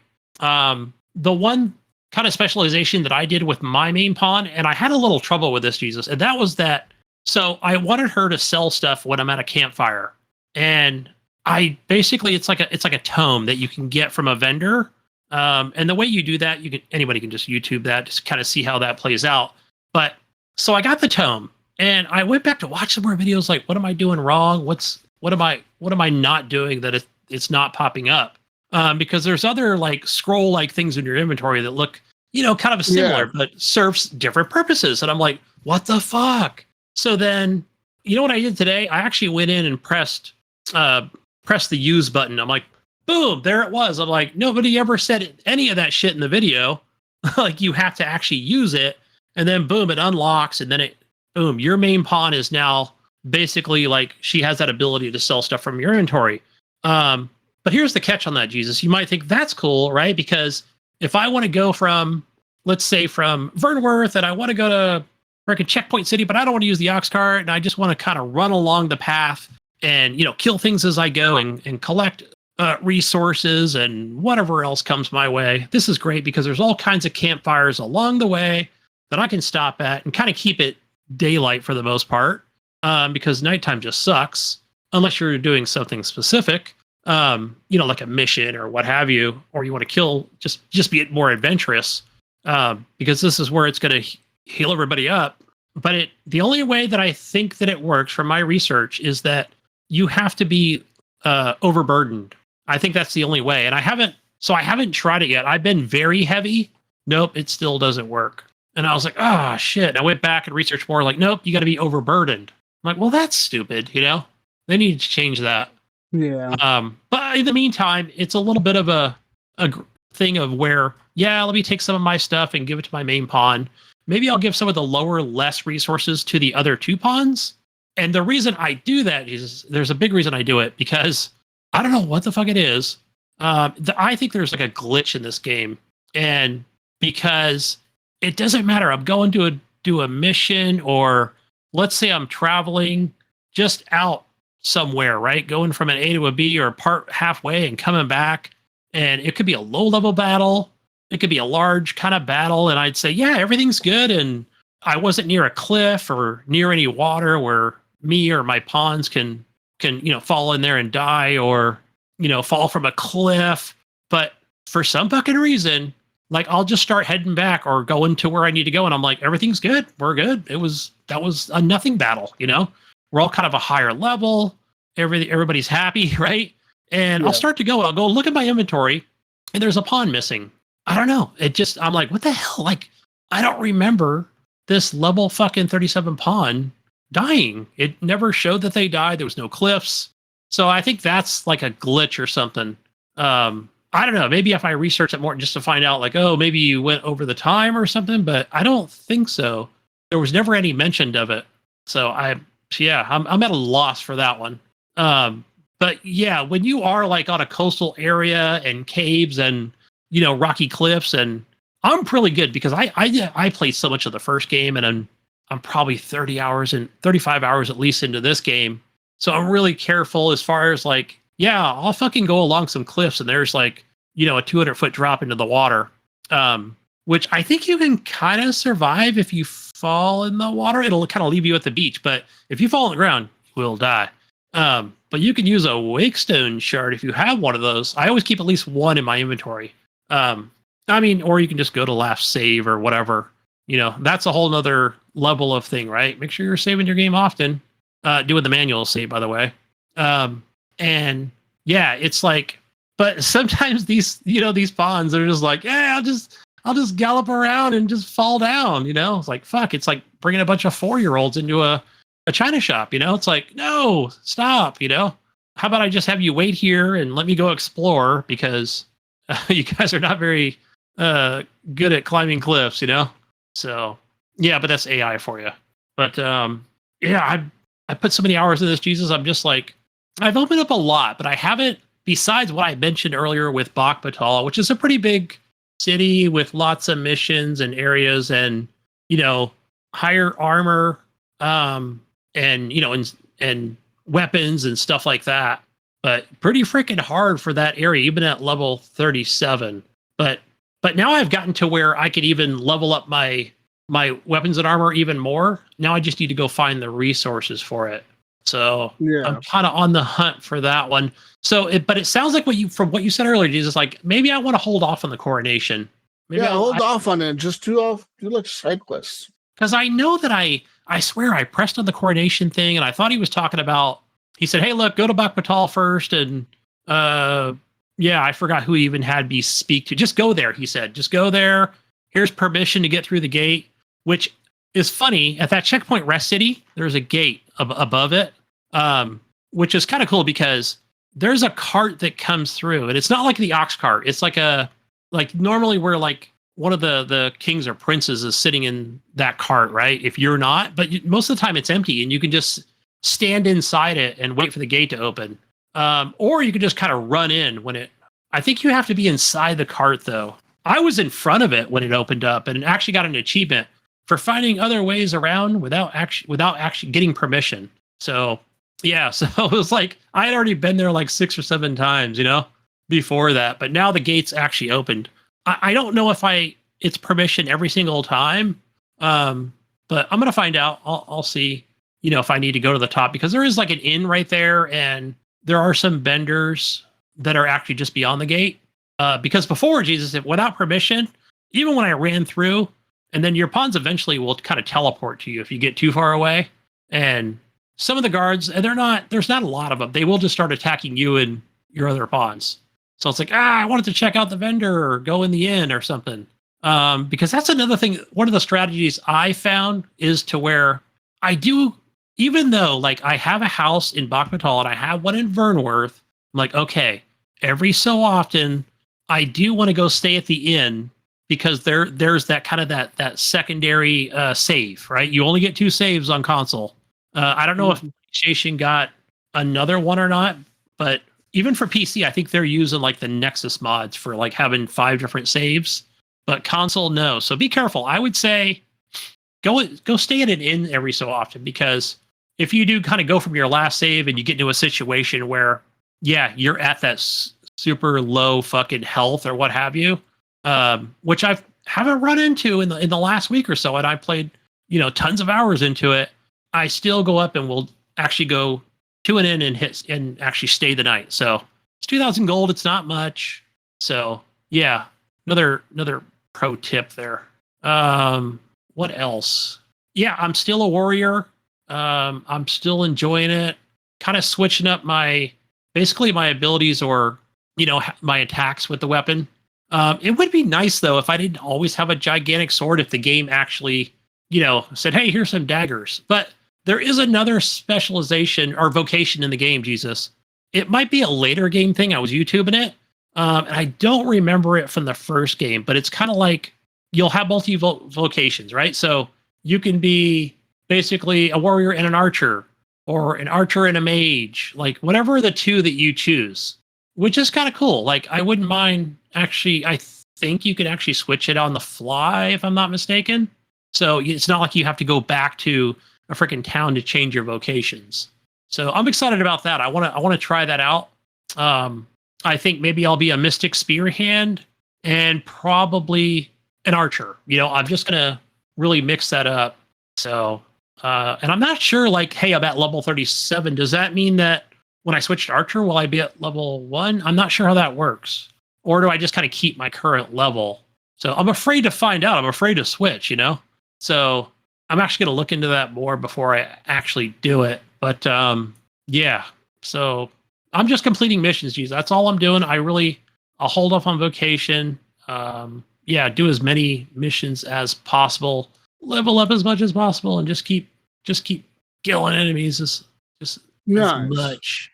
But So the other thing I recommend, even though I've gotten to Bakhmutala, and this is not from YouTube, this is just coming from me, where I always try to keep at least 4 fairy stones. So, for example, this is a time-based game, right? So whether you're waiting on a bench or you have that home or there's an inn and you can change it to nighttime, change it to daytime, right? As time progresses. So same thing, I think, with some of the vendors that would sell fairy stones. And so that's going to teleport you back to where you need to be or where you want to go. So I always try to buy at least one when I can. And I don't know like the time that it takes. It could be 1 full day or 7 full days or something that vendor is going to sell you another fairy stone. So I try to always, keep at least 4 on me. And as far as those port crystals, Jesus, yeah, I do have one in Bak Batal, and I've got one other one from completing some missions. So now I have 2. I just don't know where I want to put the second one. Because running everywhere is like, okay, where do I not want to fucking run back and forth to? I have a pretty good idea of where I want it. So it's probably going to be north of that checkpoint city fucking town, whatever it is, because that has an ox cart, going to Vernworth. And it's like, maybe one up in Melv so I can kind of complete some other things up there. Because it keeps telling you to go back to Melv, right? And that's where that lady is that you romance. Well, she's not there anymore. I think everybody left, basically, right? I think that's where the point I'm at, where basically they battled the guards, and there was kind of just a fucking big shit show up there. So, but I'm sure eventually they're going to want me to go back up there, to kind of complete it. So, yeah, it's like when you open up the map, and it's like that's one of the biggest things with this game. I'm like, oh gosh, all right, I can fast travel using a fairy stone back to Vernworth, but then all right. Then take a fucking cart up here and then run all the way up there. But good call, Jesus, on those golden beetles. Because those are awesome. I forgot that you just kind of use them all, and then it just increases your weight. Because that's all based a lot on your stamina, and that's how long you can run. So that's been a big help as well, because I'm not running out of stamina so quickly because of the weight that I can hold. So. Yeah, but that's my experience with Dragon's Dogma 2 so far. Nice, dude. I'm having fun with that. I need to go back to it. I just haven't had the time to, but maybe tomorrow I'll get some time in. I'll be off tomorrow too. I took tomorrow off actually just to play. So took a day off to game. Other than that, a little bit of Steam Deck with Deep Rock Galactic Survivor. So yeah, not as far as Mayo and Nico are, with things unlocked and stuff. I mean, I've got all the maps unlocked, but I haven't got everybody kind of leveled up, and it's hard going back. I would say with this game, like, let's say you've got an engineer or a miner, and they're like fucking level 12, but then maybe your engineer is like level 2. You're like, oh gosh, I got to do that's some pretty heavy grinding that I have to do. Yeah.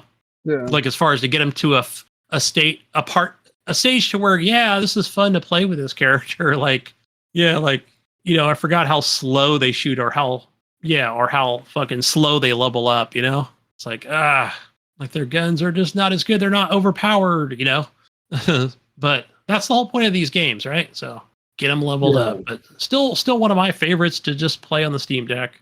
So it's funny. I got a Steam Deck thinking I'm going to play all these different games, and I end up just playing Deep Rock Galactic Survivors so much, other than that, Jesus, I did want to talk about PC building real quick, because I didn't get to mention it last week, but my son did get a new computer. I'll just say a new computer build. So he got all the parts, and shout out to you and Mayo and Bill Gardner and everybody else, and in the basically in the messenger chat, that I was like really frustrated yesterday, because so the case that my son got, which is a mid case, where I think the picture that I showed, and I've got I believe this is also the Corsair box that I have, but it's an XL. I didn't know like differences with kind of a mid tower and, like a full tower, and just different sizes. So the cooler that he originally got, I think it was a Cooler Master, and it would have fit, but his friend on Discord said, no, get this other one. It's so much better. And if I can just pull up a picture of it here really quick, but it's huge. Like the radiator was humongous. And I'm like, oh my gosh, like there's no way that's going to fit in this case. And I tried.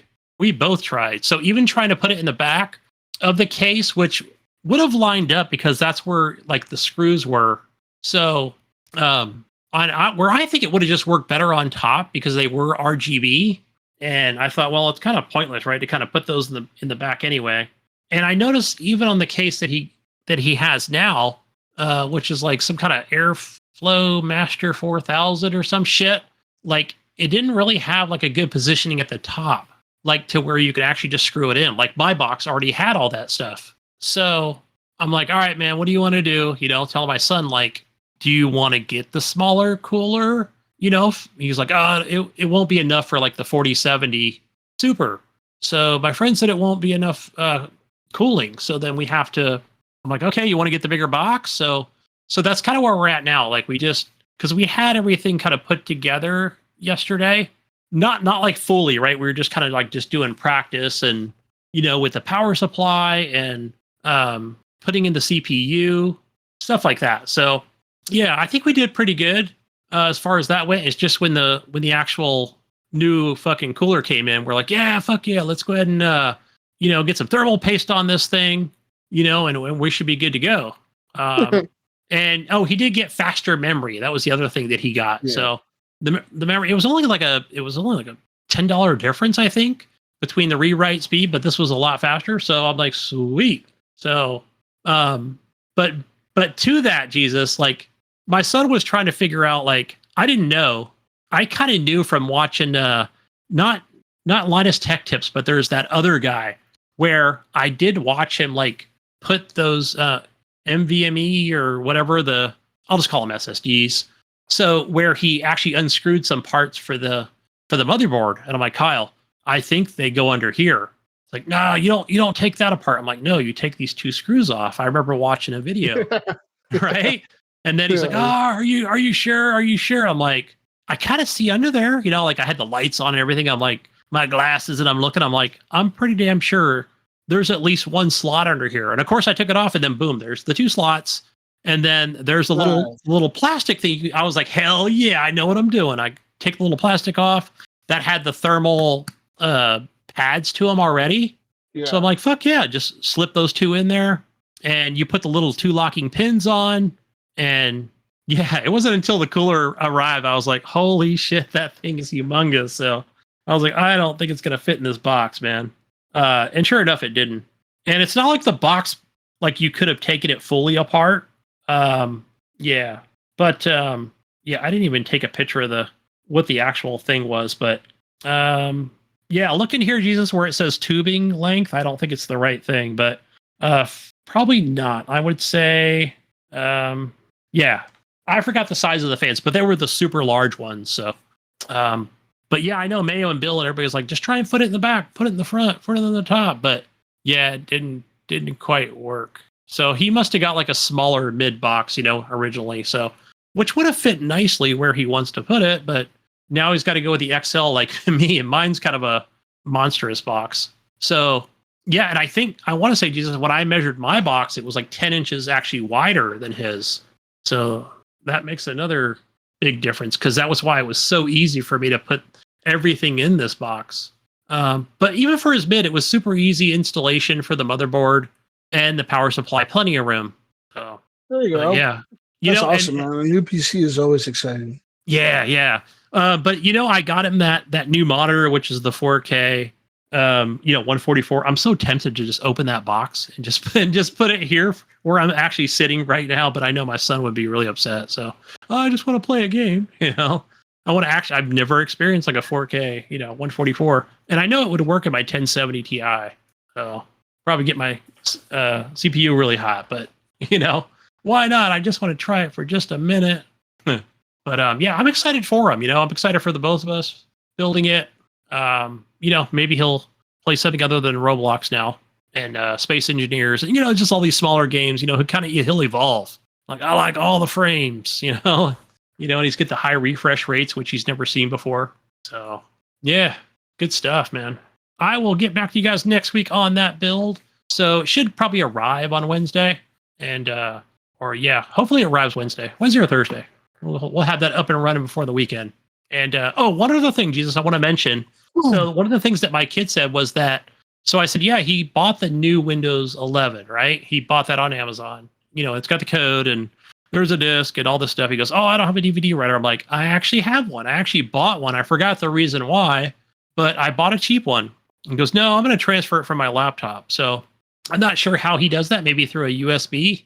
I no clue. So I know Mayo knows some of that stuff as far as getting it on there and flashing the freaking motherboard and, but that's when you'll be getting the call, Mayo. I'll be fucking calling you or Jesus saying, what the fuck? How do I do this? Nice. Yeah. But that's all I got. All right. Well, I guess it's news time. Beep, beep, beep, beep, beep, beep, beep, beep. You want some news here, gentlemen? Okay. First piece of news I have for you is the maker of a digital trading card game, Champions of Otherworldly Magic, says that they spent $90,000 on card art, the entirety of which has been paid to a single AI artist who receives $15,000 per month, despite dedicating less than 2 full working days to the project each month. They say, we pay our AI artists $15,000 per month for exactly 10 hours of work. Why? In that time, he still makes hundreds of amazing bits of artwork, astronomically faster than any team of traditional artists. His art is 100% AI generated, yet it has no extra fingers, no generic designs, no mistakes. It has consistent evolutions, skins, alternative art styles, and literally no one is on his level. We don't even care how he makes it. We only care that the end user enjoys our game. According to Champions TCG co-founder and CEO Miles Malik, who spoke to PC Gamer over direct messages, the artist has made over 1,000 images with generative AI over the course of 6 months and was paid $15,000 each month. The anonymous artist has 15 years of digital art experience and does not use social media, he says. For us to get this with the team of traditional artists, it would cost us a lot more money and time, said Malik. This guy's a pro, and he charges what he's worth. We are well connected in this space, and no one comes close to the quality he has delivered. According to Malik, Champions has made about $500,000 in card sales so far, and the cards are NFTs, which can be traded or purchased with cryptocurrency, but the developer also sells gems, which can be traded in for card packs in exchange for regular US dollars, and those credit card transactions are where the revenue has come from so far. The card images aren't quite 100% AI generated, as the expo says. Malik says they're also touched up by hand. AI can do a bulk of the work or the initial generating, but to make sure there are no errors, extra fingers, etc., everything needs to be edited a little bit and filtered. With that being said, these guys are happy though. It says here, you can look at their full collection of cards on their website. So there's that. And so pretty much they're saying, hey, look, we pay this guy $15,000 every month. He works exactly 10 hours and we're good. We're happy with what he makes. And he does it using AI, and we don't give a shit because people like the cards. He's going to make some serious money now that they put this article out with other video game related digital fucking stuff, man. That's insane. Love to get paid $50,000 a month for 10 hours of work. Yeah. That's what? Say you dedicate one whole day a month, just one whole entire day to doing your card thing or whatever. Drawing them, generating them, assigning them the names and putting them to the name. And then you touch them up 10 hours, one whole day, and you made 15 grand. Now you just don't have to work the rest of the month. Damn, this guy, just thinking, now that, let's say he hires 5 more people, right? Let's just say that, for example, hires 5 more people, has a little office somewhere, and they handle all the media and relations and all that other stuff. Yeah, and of course helps with the AI stuff. Gosh, yeah, he's gonna be rich as fuck. In other news, after a weekend of intense fighting, Helldivers 2 players have successfully driven the automaton threat out of the galaxy. The conclusion to Operation Swift Disassembly, has seen the entire faction removed from the game, as the automatons are nowhere to be found after players liberated the planets of Maya, Durgan, and Tibet. The murder bots didn't go quietly into the night as their foundries unleashed new mobile weapons of mass destruction. Although Helldivers got a major firepower boost when the Quasar Cannon and heavy machine gun weapons were added to the game, Durgan was the last to fall, seemingly bringing an end to the mechanical threat for good. You did it, Helldivers, Arrowhead posted on Twitter. Operation Swift Disassembly was a success. With the bots eradicated and the bugs contained, the galaxy is free once more. That's right. But is the war truly over, Gunny? For now, Helldivers are being tasked with setting up terminate farms, allowing the bug menace to safely breed so they can be harvested. Remember, the bugs and their organic matter are used as a fuel resource for faster-than-light travel, and any talk of them being purposely planted on planets is treasonous talk. As for what happens next, there are a few avenues for Arrowhead to explore. The first game featured an internal cycle of war in which humanity successfully defended its borders or eventually fell to the combined threats on its galactic doorstep.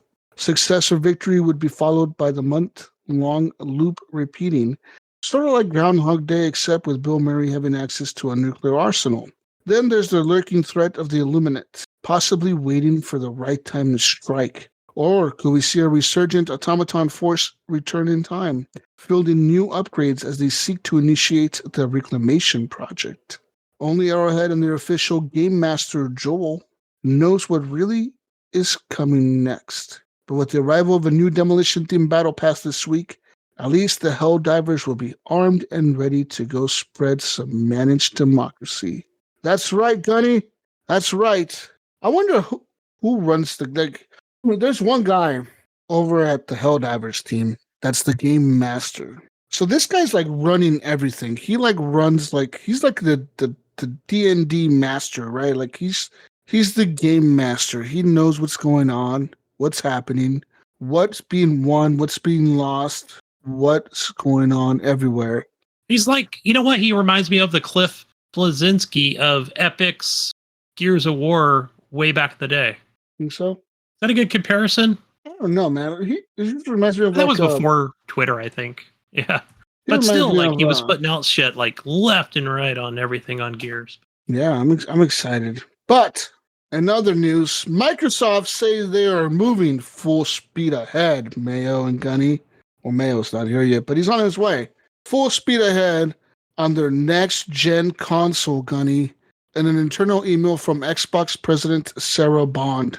The email, obtained by Windows Central and verified by to be genuine by Microsoft, also announced the formation of a game preservation team at Xbox.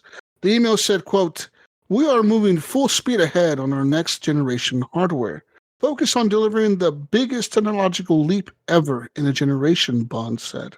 So this is reiterating comments that she made back in February when the console's existence was officially announced. No further information was shared regarding the hardware itself, nor when fans will be able to buy it. But documents leaked in 2023 suggested Microsoft plans to release their next Xbox in 2028. Regardless, with Microsoft seemingly making its development a priority, it might be available sooner rather than later, Kenny. I'm thinking 2025. I'm thinking GTA 6, you gotta have a new console out, because that shit is probably gonna make all these consoles melt. Right? Yes. Right? I think so. I think that's why PlayStation is getting ahead of everything, just saying, fuck it, just release the Pro now, because we're gonna need the Pro anyways. We're gonna need it for GTA 6. Might as well just fucking put it out there now so more people can have it, instead of everyone scrambling to buy one so they can play GTA 6. You know what I mean? Yeah. Which is smart. I think Xbox should do the same, but I think Xbox will wait till next year to release it, and people will be scrambling more to buy the Xbox. It'll be like the hard-to-get console will be the Xbox, or the Switch 2, whichever one. Yeah, and I think one of the other, and remember one of the other differences coming up, I don't know when the actual date is, but let's say you're right. Let's say, you know what, 2026, that, you know, they announced it's a new console. It's not the X, it's not an S, right? It's a whole new console. And of course, then they'll actually have the rights to say, this is the Call of Duty box, right? Like that's when they get those advertising rights back. I don't know when they get them back, but when the contract's up, right? To say that's when it's on every billboard and bus and movie theater ad and fucking wherever else they put shit, you know? And say, yeah, this is the place you need to be to play Call of Duty and Starfield and Game Pass and blah, blah, blah. In This other is where news, it's best played. they did say they're committed to the past and present. They said, we have formed a new team dedicated to game preservation, important to all of us at Xbox and the industry itself. We're building on our strong history of delivering backwards compatibility to our players, and we remain committed to bringing forward the amazing library of Xbox games for future generations of players to enjoy. So there's that. Let me ask you something real quick, because I know that you're not you're all about playing the new stuff, and so am I. It's rare that I ever go back and say, geez, I played this game that came out 15 years ago because Xbox allowed it for me to play it on my Xbox One and my Xbox Series X because of all this backwards compatibility. Like, but in your opinion, like, how do you feel that they did? Because they did at some point, I think late last year, they basically just kind of stopped. Like they said, all right, that's kind of where we're stopping now. Like, we've got so many fucking titles that we brought forth from the 360. And even some probably even from the original that you can now play on these current consoles, you know, leading up to the X. Like, how do you feel that they did? Like, if you were to give them a grade in that? I'd give them, I'd say it's pretty solid. I think that they've done a pretty good job bringing a lot of titles that are like the big ones forward. I'd give them an A. I think that's pretty good. I mean, obviously they can't bring everything forward because of licensing issues. Right. I mean, some games they can't bring forward because they're live service games that the developer no longer exists. Like the game Brink, they can never bring that forward. I mean, it's a live Gosh, I hope they never game. do. That was one of the You know, very disappointing games out there. I don't it even was know a, who it made was Brink. a, it was a live service game. You can't bring that forward. I mean, you could bring back forward games that were single player, but like say 20 years from now, you couldn't bring Helldivers 2 forward.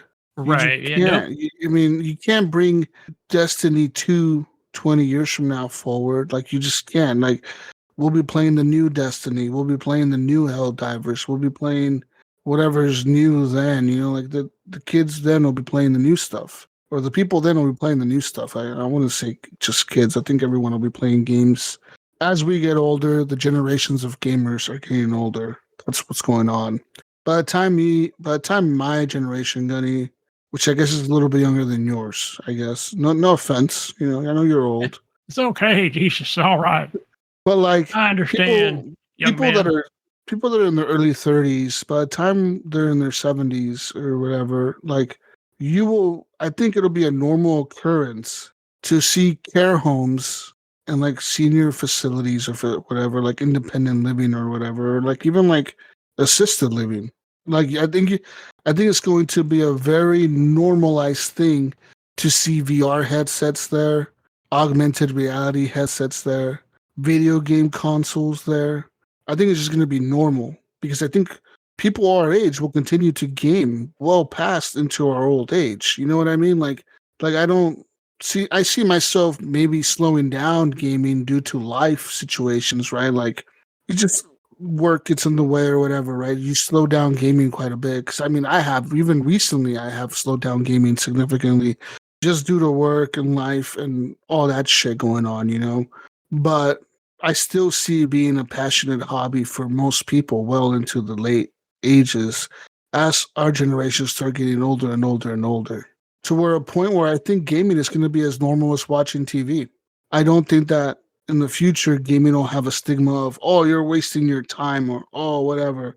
It'll have the same stigma as binge watching Netflix or binge watching HBO or watching shit on Amazon Prime or all that kind of stuff. You know what I mean? It'll be the same. Yeah. It'll be treated the same. It's just entertainment is what it is.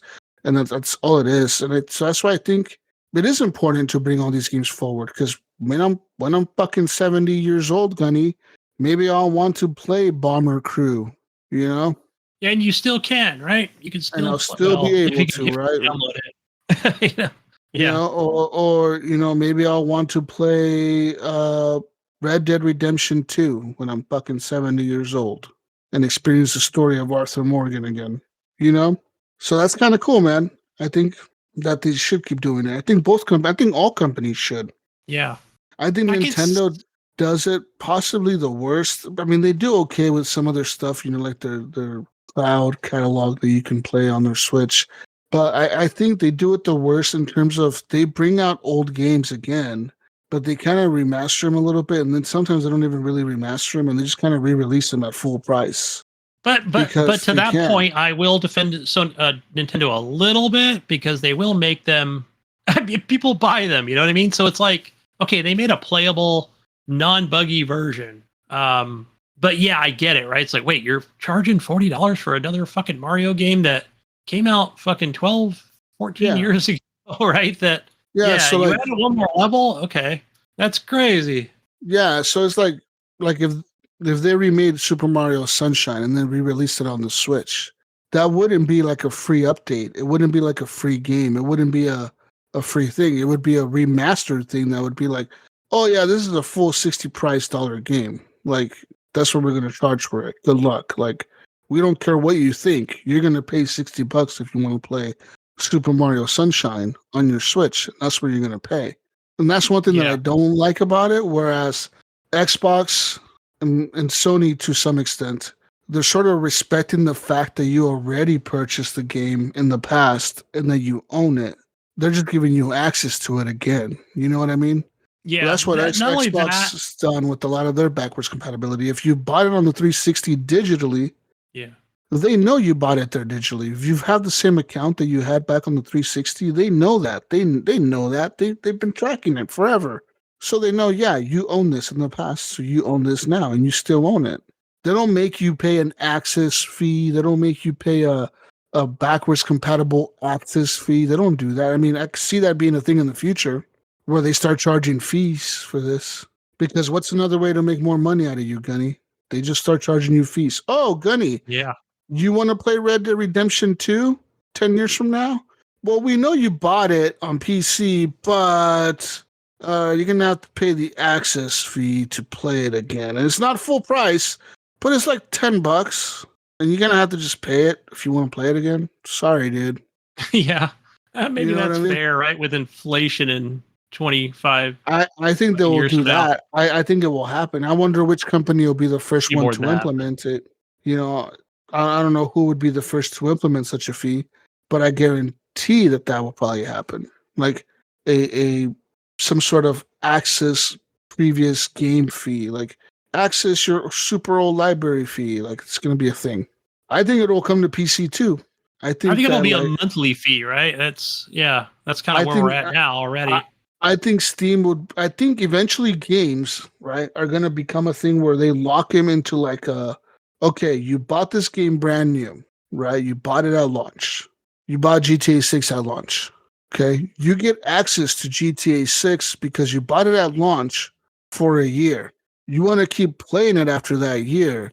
Pay another $10. It's going to be in the EULA. They'll put it in Yeah, small letters. and it'll be some kind of agreement that says, well, all of a sudden you cannot play GTA 6. It's telling you to buy it again.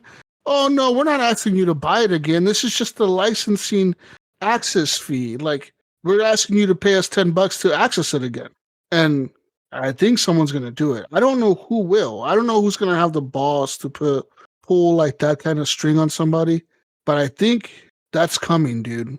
Like these developers keep complaining about not making enough money. They cannot raise the cost of a game from $70 because people will complain, right? If you don't want to pay $80 for a game, $90 for a game, $100 for a game, what's the other way you can get motherfuckers to do it? People already pay a $10 subscription to Game Pass, and I don't even fucking use it, and I pay it every month. And they're gonna look at that and they're gonna be like, you know what? Okay, let's do a new thing where you have access to our game for a fucking year, and if you want to play the next year, you're gonna have to pay the access fee for the whole next year. A $10 fee or a $15 fee or whatever kind of fee they want to charge. You know what I mean? Or they'll do the following. They'll be like, you know what, Gunny? We know you want to play GTA 6. But how about instead of selling you the full game at launch, we'll sell you a subscription for a month. Play GTA 6 all you want. Just give us $15 for the first month or $20. Yeah. That's what Ubisoft wants. That's what Ubisoft said they want. Remember that article we read like a few months ago where Ubisoft was saying, we want you to sign up for Ubisoft Plus to play our games. We don't want you to buy them, because that's what they want. They want you to just sign up for their shit. They don't give a fuck if you sign up for 1 month, for 2 months, for 3 months, for a fucking year. They don't care. They just want you to sign up for it because they don't want you to own the game. They want you to rent it from them. That's what they want. They want you to rent the game from them. And I think Xbox probably wants the same. They do. One of the things we never mentioned in like any kind of news or anything, but and it's not a huge thing because yeah, as you know, Minecraft, that's more run by can't think of the developer, but still Microsoft, right? And then so that's in Game Pass, and you can access it if you have Game Pass and you can play it. But as far as their kind of online thing, I think they call it Realms. Yeah. And you could rent servers for 30 days or blah blah, or say, oh, I want a bigger subscription into that.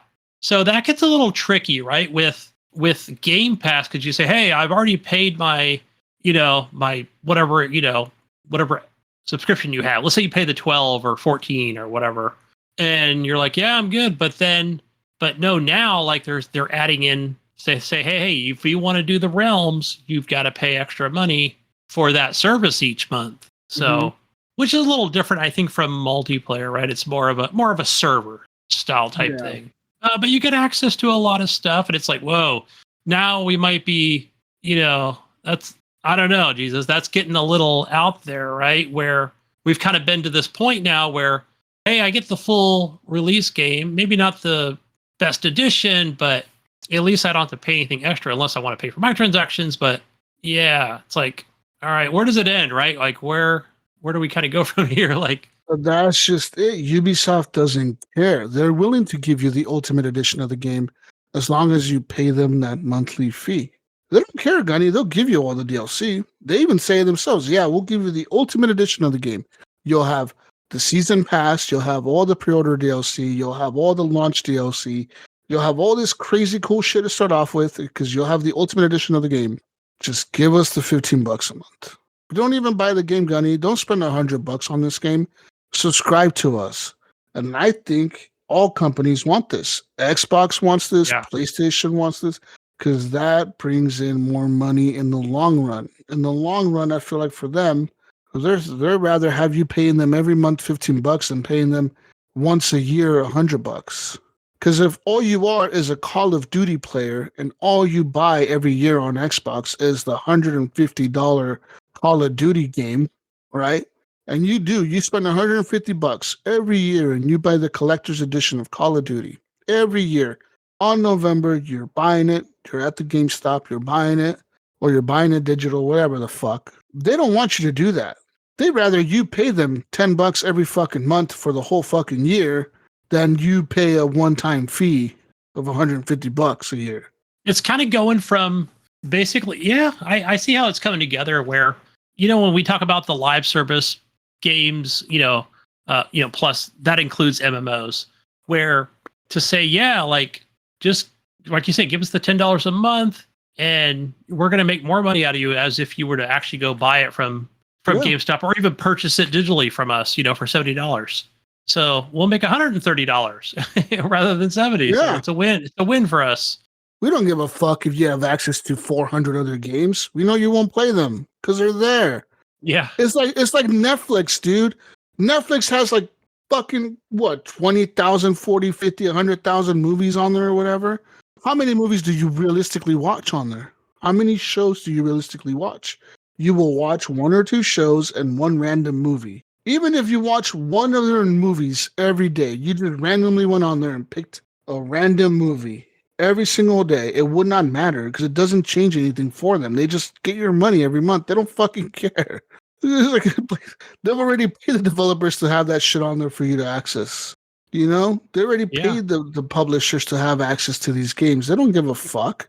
Just because everyone's playing Helldivers 2 on PlayStation, if they add that shit to the premium, guess what? It won't change shit for Sony because for Sony, they've already paid the one-time fee to the developer to say, hey, put this on premium. We don't care. Just put it on premium. How much do you want? You want $20 million? You want $10 million? Okay, here you go. Boom. Now this is going to be accessible all the time, right? Yep. Okay. That's all we needed from you. We'll right. make all Give us this the 20 million back. and we're going to make 45 to 70 million. Of people subscribing because they want to play this one game. That's what Activision, that's why the Activision deal was important to Microsoft. They don't give a fuck about Call of Duty and fucking Diablo and fucking WoW and fucking bullshit fucking King. No, they give a fuck about enticing the motherfucker that buys Call of Duty every year to say, you know what? That thing is on Game Pass and I buy it every year. Maybe I should just sign up for Game Pass because then I sign up for Game Pass. I'll have access to the new Call of Duty when it comes out. Plus, I get access to all these other games. It's a win-win for me and it's a win-win for Microsoft because they get my money every month because I forget to unsubscribe and I get all these games that I could play. When I don't want to play Call of Duty, I might check out some other random game on there. Yeah, or they could say, or my son or my brother plays NBA 2K, so let him play that because that's on Game Pass. Yeah, it's a win-win for everyone, and I think that's what not developers, but that's what these the big three want. That's what Microsoft wants. That's what PlayStation wants. I think eventually that's what Nintendo will want. Nintendo's like the last holdout where they're trying to be old school with like, oh no, we're still selling games at full price and shit. Like, no, we're not putting it on those stupid pass. But I could see it I could see some point with the Switch 2 maybe, with them also announcing the Nintendo Online Plus, Super Plus, the Super. Okay, listen, the Super Nintendo Online. Okay. Super Nintendo Pass. Yeah. Boom, the Super Nintendo Online Pass. Good job. We call it the Snop. The Snop. We call it the Snop. Okay, and this is now $50. This is now $70 a year. It used to be $20 for online multiplayer, but we increased the price to $70 a year. And now you guys can access these new games on our Snop. And boom. You know how many people will sign up for that shit so fast. So fast. People would be like all over that fucking shit. They'd be like, oh, I get the new Zelda. I get the new Zelda and the new Mario, and I get the new Donkey Kong, and I get the new Pokemon, and I get all these new Nintendo games. Yeah, sign me up. I need to get a new freaking hard drive, whatever they call them. You know, the freaking, yeah. Yeah, dude. People will sign up for like fucking additional storage.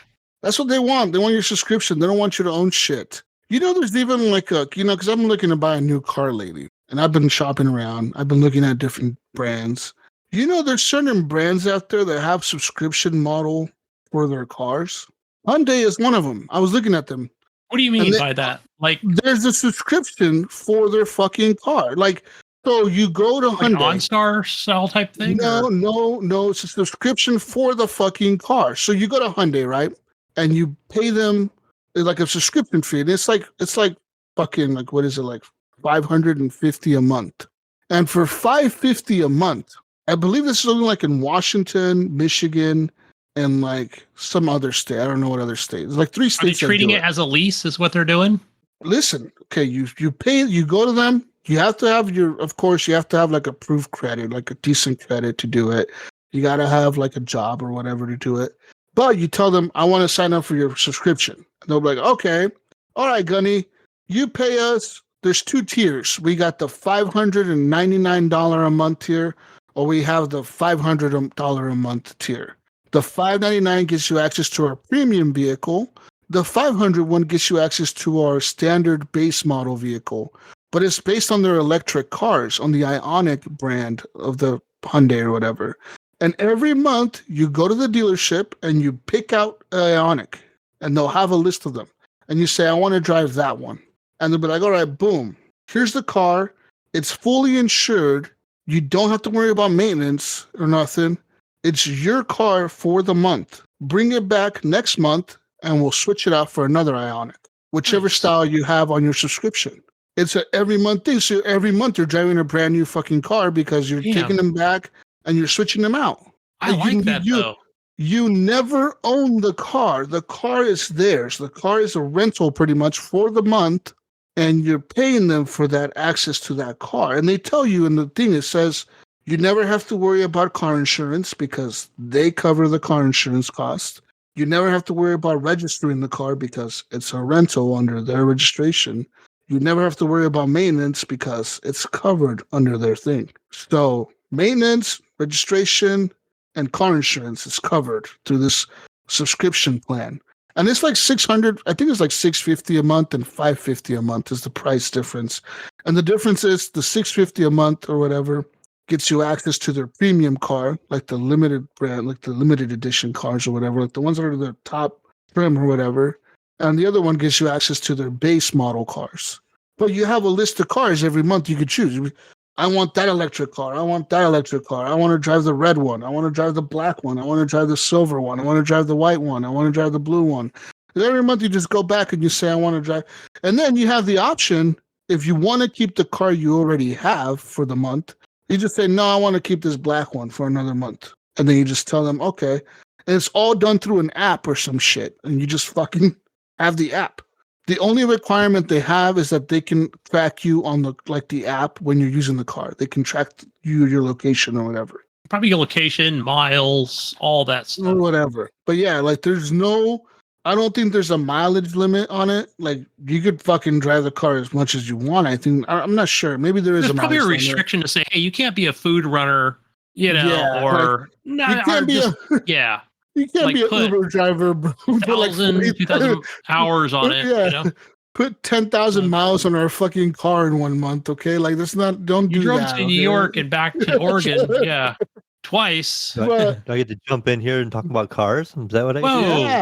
Yeah, it is. But yeah, man, what do you think about that? Like, this is a new subscription model, and I've actually saw it. From another dimension. I have not heard that yet, but I have heard more subscription type talk is GM is doing away with Android Auto and Apple CarPlay in their cars.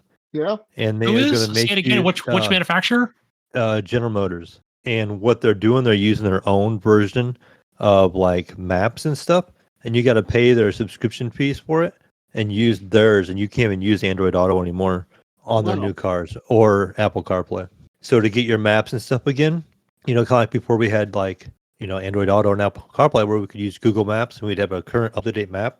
They want to charge you a subscription fee for your maps and all your apps on your car.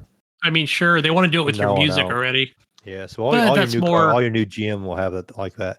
But I guess it's not very good. Like the interface is kind of crappy and people are not liking it already. So I think the new Blazer is one of the first cars to have it. But yeah, so you're kind of stuck with GM's version of their maps and you got to pay.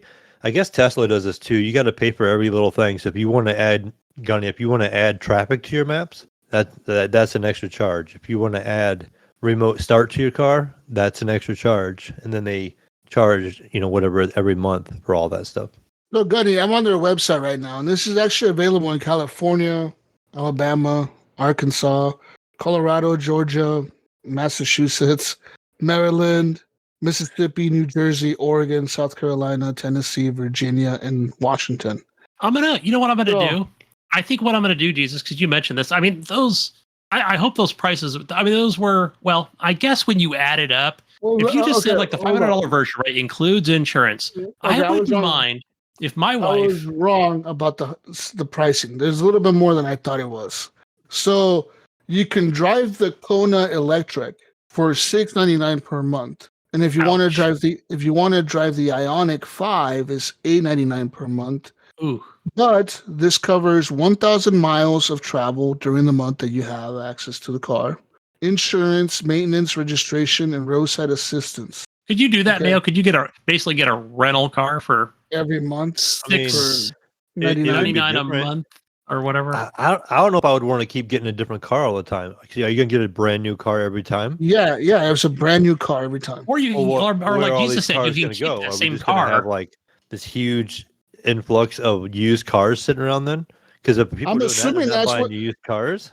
I'm sure that's what the dealership is going to be doing. They're going to be probably like after so many miles of the car, like say the car's been driven 20,000 miles, maybe they'll just pull it off the fleet and say, okay, we'll now sell this. if I do as the a first used. 1,000 miles, right?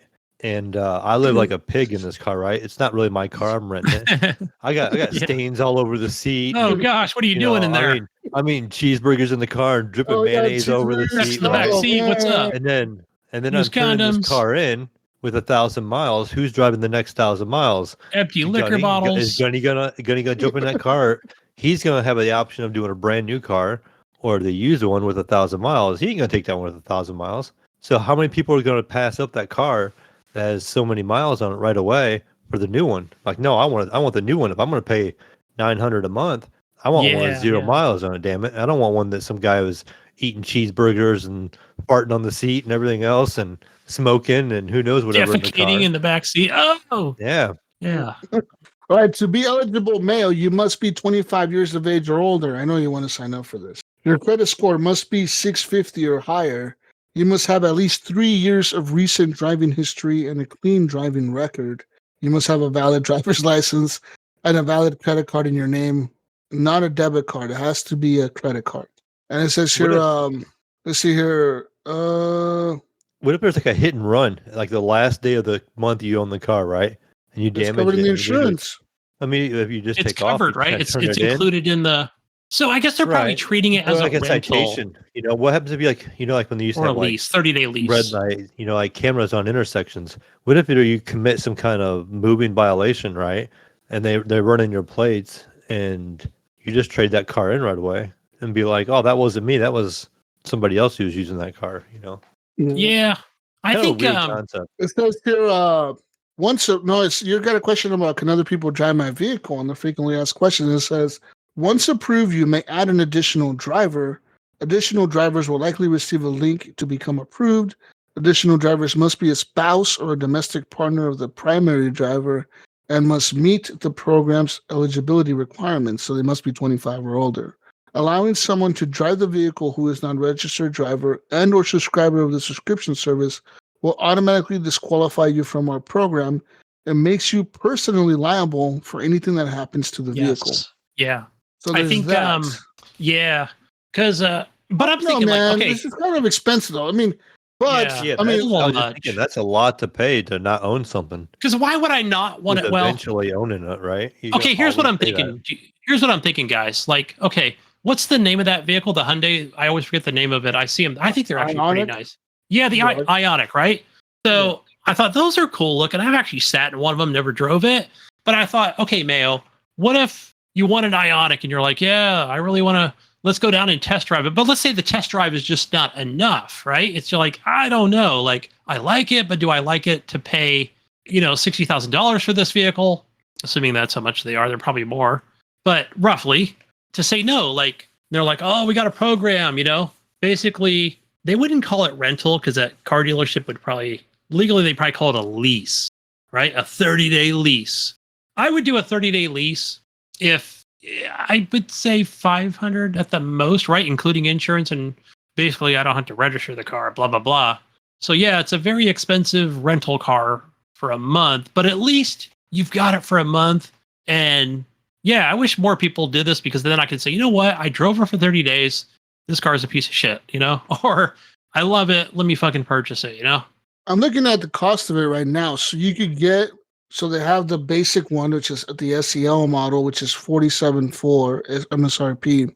The limited is 53.5, and the Disney 100 Platinum Edition is 59,400. I wasn't far off from the Platinum Edition. So looking at the cost of these, you'll probably be paying, if you're going to finance this, your payment will probably be around 700 something a month, regardless, right? Like it's going to be probably around that much. Yeah. But eventually you will own it. Eventually, after so many years or whatever, you're going to own the motherfucker. But I guess you don't have to worry about like the maintenance. I guess if you don't want to worry about maintenance and insurance, because you still have to pay your own insurance if you buy it, right? So you don't have to worry about insurance or registration or maintenance. You're saving a little bit of money by just doing this subscription thing. Problem is, though, it's never really your car, so you can't really fuck it up. Like So Mayo do was you saying.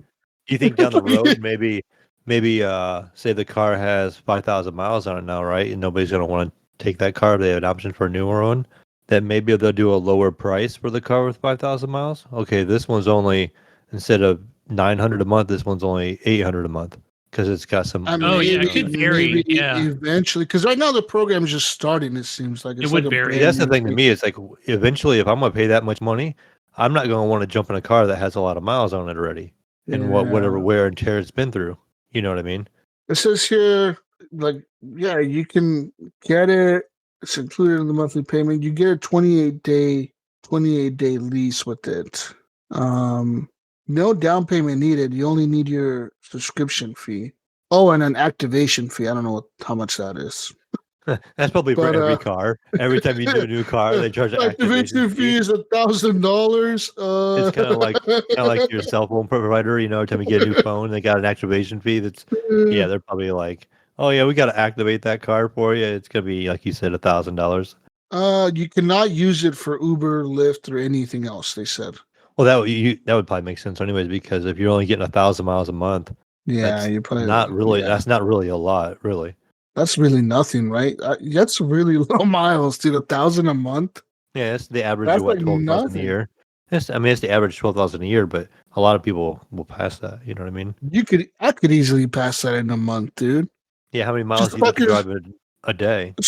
20 to work, 20 back. Say. So 50 miles a day, roughly? I can look it up right now on my phone, man. I'm going to look it up right now. Go to my work. 15 miles work. So 30 miles from work and back. Plus if you stop and get something to drink or get gas or go to your way. Let's say 40 to 50 mile per day. So we'll do 45 times 28, right? Yeah, you can do 28. We'll do 45 times 28. You're at 1,260 miles a month. So you can drive to work and back and maybe get gas and maybe stop somewhere else. But that is it, Jesus. Well, it's not a gas car, though. It's electric. Granted, that's if you work every day, right? Because you wouldn't work every day. You have your days off. But your days off, you better not drive any more than 45 miles or you're going to get over that limit. Can't go to the coast. Damn. Can't go anywhere nice. Damn. You're right. That does fucking suck. Who would sign up? You're right. If it was like a 3,000 mile a month limit, that'd be dope. But 1,000 miles a month? This is gonna fail, Mayo. What happens if you go over? Is it so much per mile? Probably like a lease? I don't know. I'm trying to look at that up. There's no questions about that, like mileage limits. The 28 monthly term includes 1,000 miles. If you exceed 1,000 miles in 28 days, your account will automatically be charged at $20 per increment of 100 miles until you reach 1,500 miles. Thereafter, every mile over 1,500 will be charged at a rate of $1 per mile. Look how. However, if you use less than your allotted 1,000 miles in the 28-day period, your unused miles will automatically roll over to your new subscription. So if you use 500 miles a month, I guess the next month you'll have 1,500 miles. Makes sense? I guess if you have a road trip, you don't drive anywhere the month before. I don't know. Right. Don't plan, extra road trips. I mean, so you get up to 20, so you have to pay another another 120, 40, 60, another $100 for an extra 500 miles. And then $1 per each fucking mile after that. That's expensive real quick, dude. Yeah, you go 1,000 miles over, that's a quick grand you're going to lose. Yeah. Some mileage. Fuck. That's crazy. Yeah, Gunny, I don't know if this is for you, man. How many miles do you drive to work, Gunny? I probably I'm going to say it takes me about 14 minutes to get to work. So what is that? Probably 13 miles? Probably depends on traffic, I guess. I don't know. Maybe 30 miles a day round trip. Yeah, I don't know. But like I said, these are electric cars, so they don't require gas. But I don't know, man. This is not. I don't think this is viable. I'm looking to get a new car, and I don't want to do this. What the fuck? No, bad, Gunny. You're gonna talk me into this shit.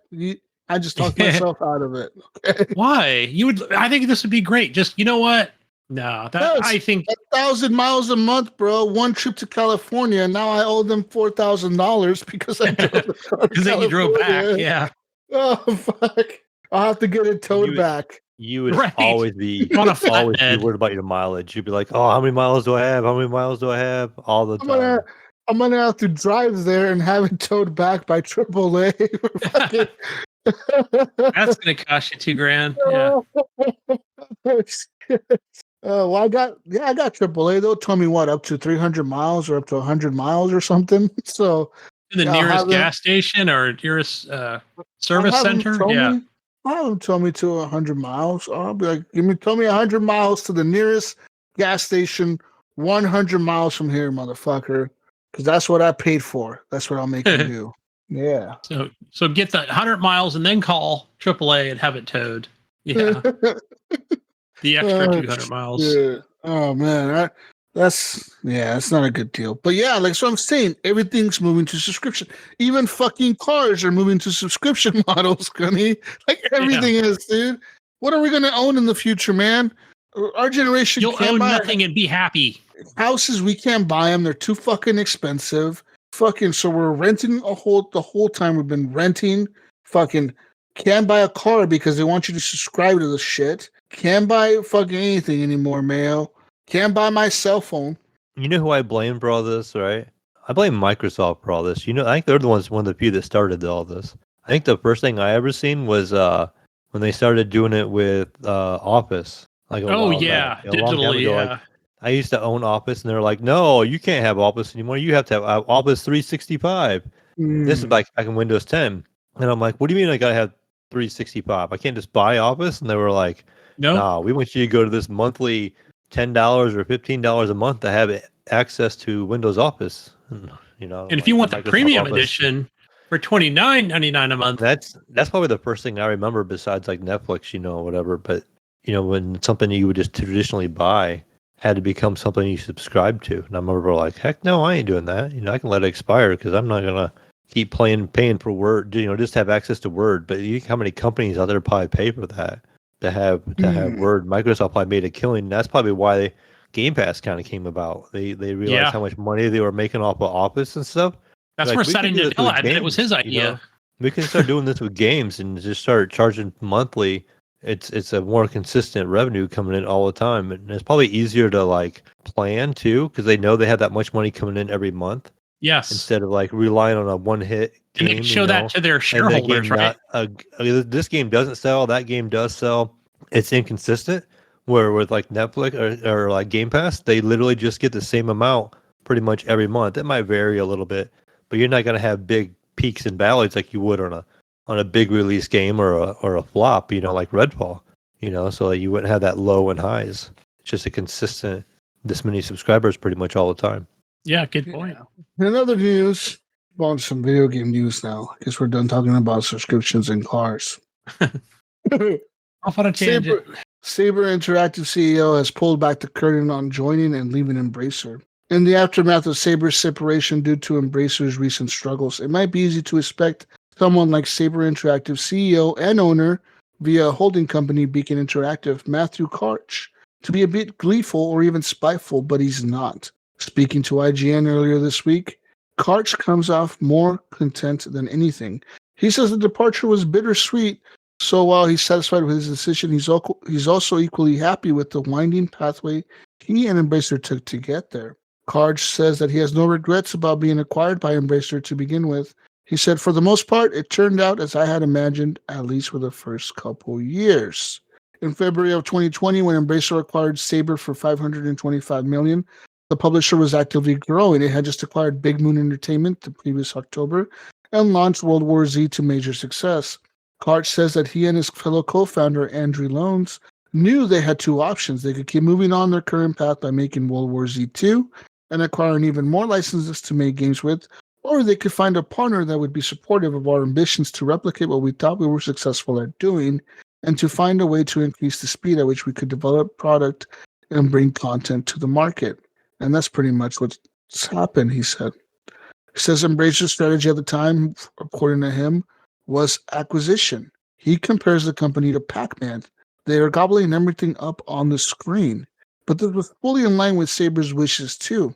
Under Embracer, Saber picked up the Metro developer 4A Games, New World Interactive, 34 Big Things, Madhead Games, Nimble Giant Games, Snapshot Games, 3D Realm, Slipgate Ironworks, Smartphone Labs, Dimerge Studios, Fracture Byte, Bytex, Digic Pictures, Shiver Entertainment, and Sen Studios.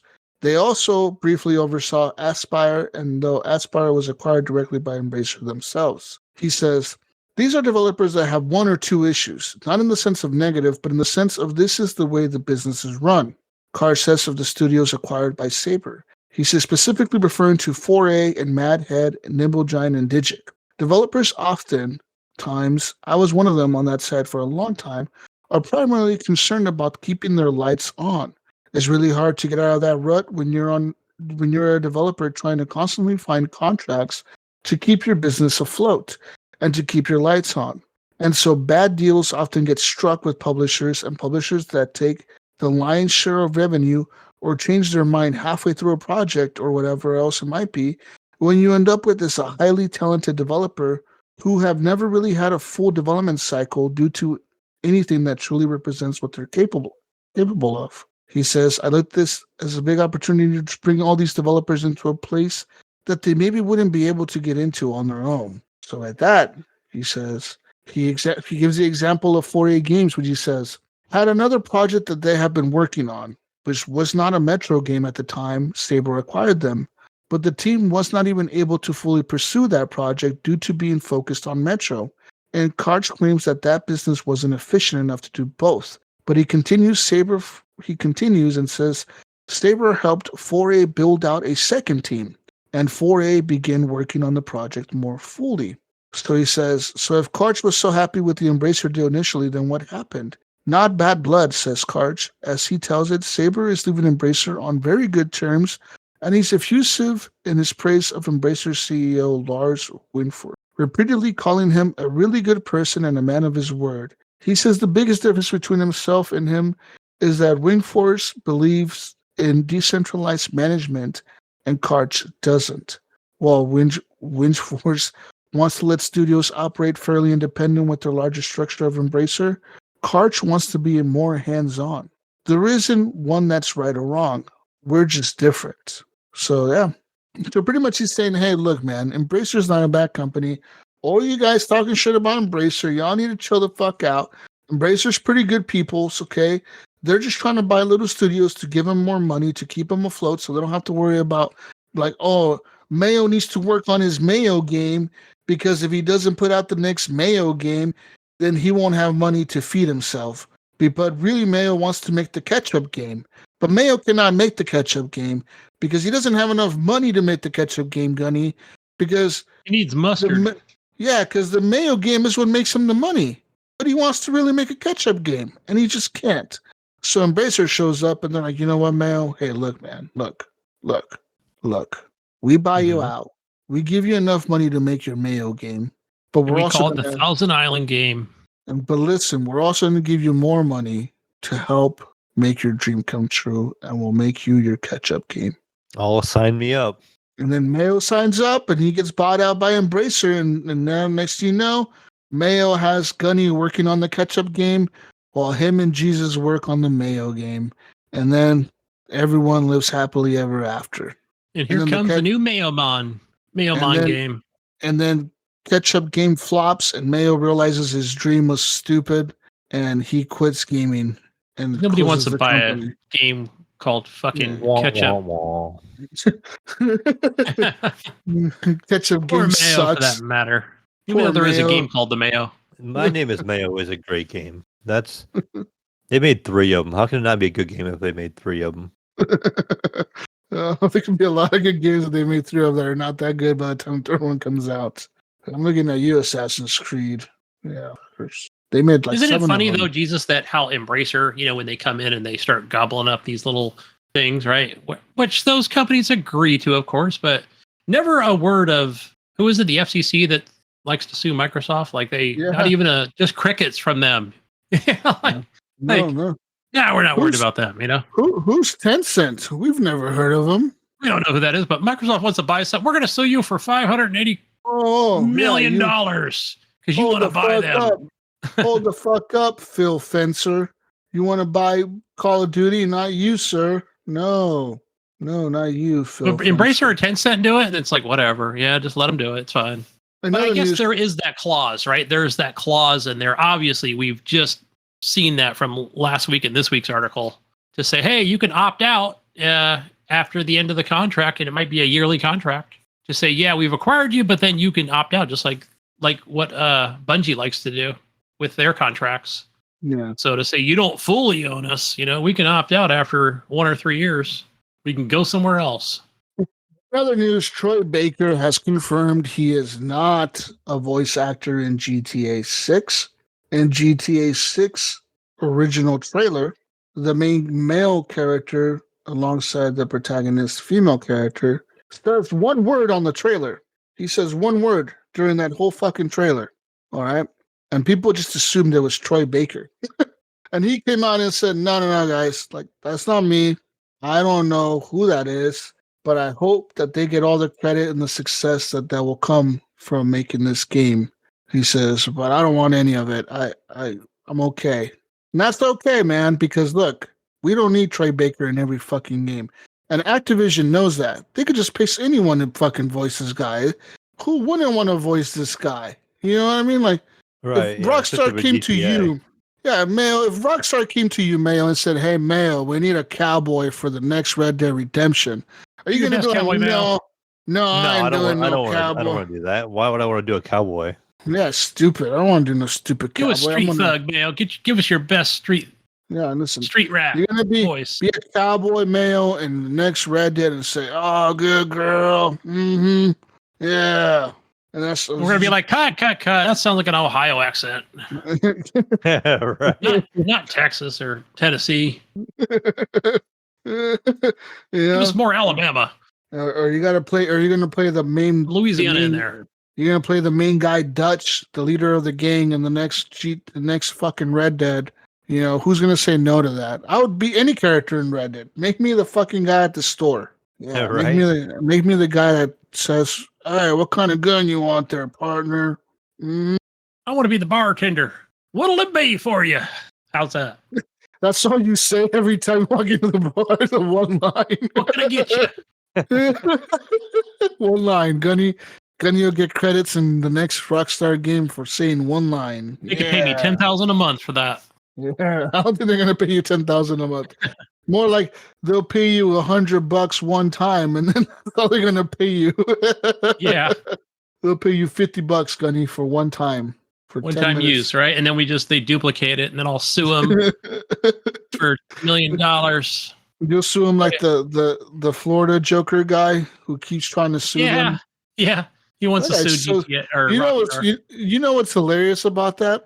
He would not stand a chance, dude. You know how many lawyers Rockstar has? Right. Oh, yeah. No. They have a fucking team of like corporate fucking lawyers, dude. That like, this guy's going to try to sue them on like a public defender or something. And they're going to be like, yeah, good luck, bro. Like, we're going to bury your lawyer in so much paperwork. You'll have $40,000 in fees before we even get to the first hearing. Good luck, motherfucker. You know what I mean? Like, there ain't no fucking way, dude, you'd be able to do it. You know what I mean? Yeah. And then, then the judge would just drop the case, Yeah. Then 3 months later. Then you'd be out $40,000 that you owe your lawyer. Then you'd be getting sued by your former lawyer to pay them. I mean, the only thing you get out of it is just the fame and bragging rights that you tried and failed. Yeah. No, but now he went from begging them from threatening to sue them to begging them to just put him in the game. And like, Rockstar isn't going to be responsive to you, dude. If you first came at them. Yeah. If you would have first came and said, hey, it'd be nice, Yeah. If you came at them and fucking threatened to sue the shit out of them, and then like 6 months after they don't reply to you, or like a year after they don't reply to you or whatever. Oh, hey, I'll play. Then you switch your tune and you're like, oh, hey guys, how about we can I just be in the game? After they sent you a cease and desist letter or something, probably, it's probably what they did is they probably sent his ass a letter, right? They probably sent a letter to his house saying, hey motherfucker, you keep talking shit about us on social media about you suing us or whatever. Defamation is a serious thing. You can get a lot of money for that. We're gonna fucking sue you for defamation. Your ass needs to fucking cease and desist right the fuck now before you get in more trouble. And if he I probably was said, him, "Oh, I'm gonna switch my Jesus, tune-up." if I was him, right, this is the way I would have approached it at first. Just another way, right, where I would have done it like this. I would have said, because people were, and they were like, "What's his name, by the way? Do you remember?" Florida Joker. Yeah, the Joker. So then I would have played it off like this. I would have been like, "Yes, guys, that's right. I'm in GTA 6 and I'm super excited about it," right? And just and just kind of played it off, like kind of did a little fucking vlog every 3 days or whatever, and some videos. Make it a 10 minutes worth of fame, dude, and just kind of get a little bit of. He would have made some. I mean, I'm sure he makes some money off of the social medias, right? Your People your like TikToks and stuff and Instagrams. Like, I would have kept playing it, even though Rockstar would have came out and said, "No, he's not in the next game. We've confirmed this. It's not true." Even though he keeps saying that he is. Like, I don't know. I can't see any. Played it off. I would have still played it off. Yeah, I don't see any harm coming to it, even though it's not true. But yeah, even though it's not true, I would have just played it off and said, "Yeah, try to make money off of TikTok doing that shit or something." You know what I mean? I wouldn't have gone too far with it, but so release a video every week or whatever. Yeah, they can't sue you for putting shit on TikTok. You just get on there and talk about your life. Yeah, that's what I would have done. People eventually would have started asking him, "Oh, why do you have face tattoos? Why were you on the news? Why do you call yourself the Florida Joker? Blah blah blah blah." And then he could have just done living off of that. But no, the dumb motherfucker wanted to get on social media and start talking shit. He's going to sue them. He thought he was going to get some money. And then they said, "Fuck you, man." I sent him a cease and desist letter. And now he's changing his tune. I would have played it, man. I would have been like, "Look, I can't talk about everything. And they don't even want me to tell you what I'm telling you now. But I'm sure when you get to play the full release game like I have, just fucking, just go with it." That's what I would have done. But they still would have sent the letter. Cease and desist, man. Stop talking shit, bro. You're not in the next game. Chill out. They would have been. I think that at that point, if they would have said, "Oh, he's really not in the game," he would have had enough goodwill to get people to rally behind him. You know what I mean? People that have been watching his TikToks, they would have been like, "Hey, you know what, Rockstar? Maybe you should put him in the game." And then Rockstar might have been like, "All right, you know what? All right, fuck it. We'll just give him a little spot in the game. Like, they just make it like a little thing. We'll put him in the credits. I don't know. Yeah, we'll name. We'll make a fucking trailer with him in it or something. Like something. Like, let's just give him a little thing real quick. Like, that's it. Boom. That's it. That's all it would have taken. The only one I think had a small chance, and that was who was the redhead that in was it GTA 4? Red Dead? What the hell game was it with the actress? She wanted to sue him. Was it GTA 4? I believe it was. Oh, you mean Lindsay Lohan? Yeah. Didn't she Paris Hilton? Didn't she sue them for GTA 5? Yeah, it wasn't it? Yeah. Or I don't know if she ever followed through on it, but I think the judge threw it out. Yeah, said, "No, that's not her. That's not you." Yeah. So it's not your likeness. Yeah. Fuck out of here, fucking Paris Hilton. Fuck out of here. And other news. See what other news do I have? I don't have any more news, guys. That's all. Oh wait, hold on. All right, EA Games, Mayo, okay, teased the release of College Football 25 earlier this year. Okay, listen, and now you know when it's coming. July 19th, College Football 25 is coming. That's right. This is a full new college football experience from the EA games, the makers of Madden and the old college football games. Were they NCAA back then? I think they were. I don't know if NCAA. I don't know if NCAA was made by 2K or by them. I know they used to make 2K. A college.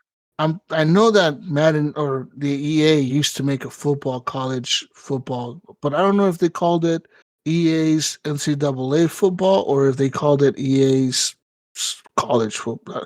I don't remember them calling it college football.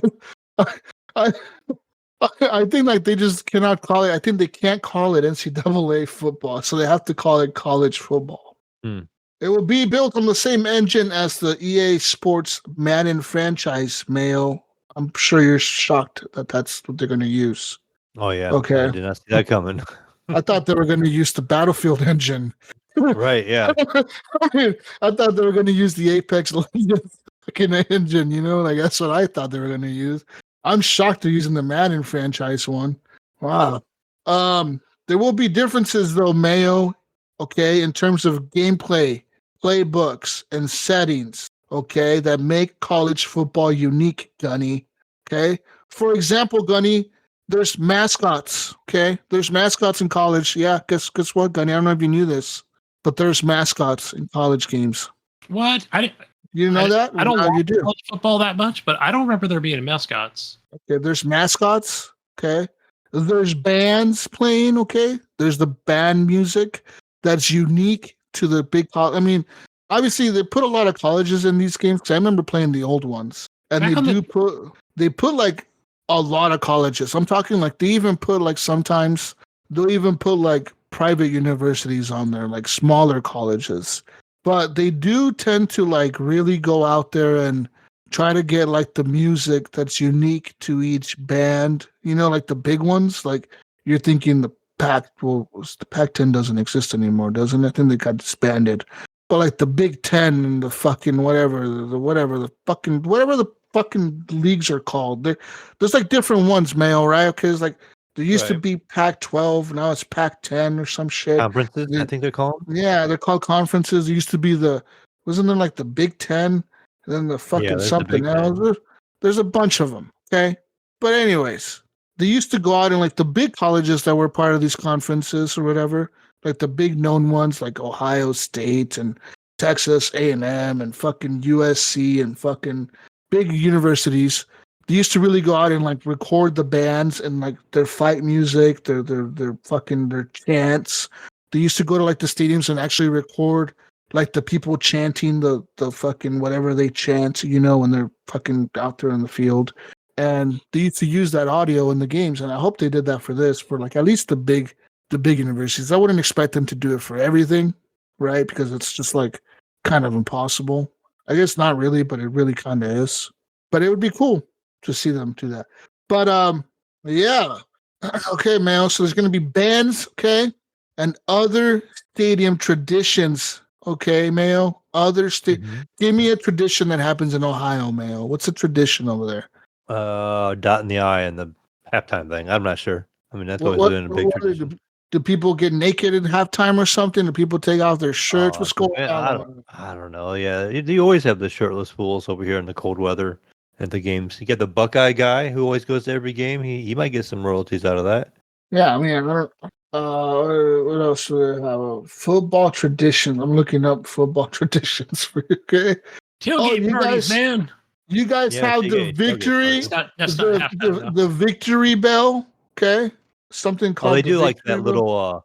For us, they do like a third down, and they make it like a bell. You know, like it's third down when the defense is playing. You know, take a big down, or whatever. They'll ring a bell. All right. See, That's you got what else? Something about a senior tackle, the tunnel of pride, the captain's breakfast. Oh, what the fuck's all this shit? The Michigan game.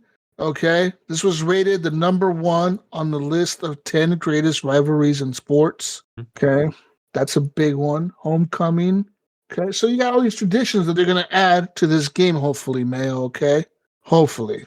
Okay, they will also have a dynasty mode and a road to glory mode.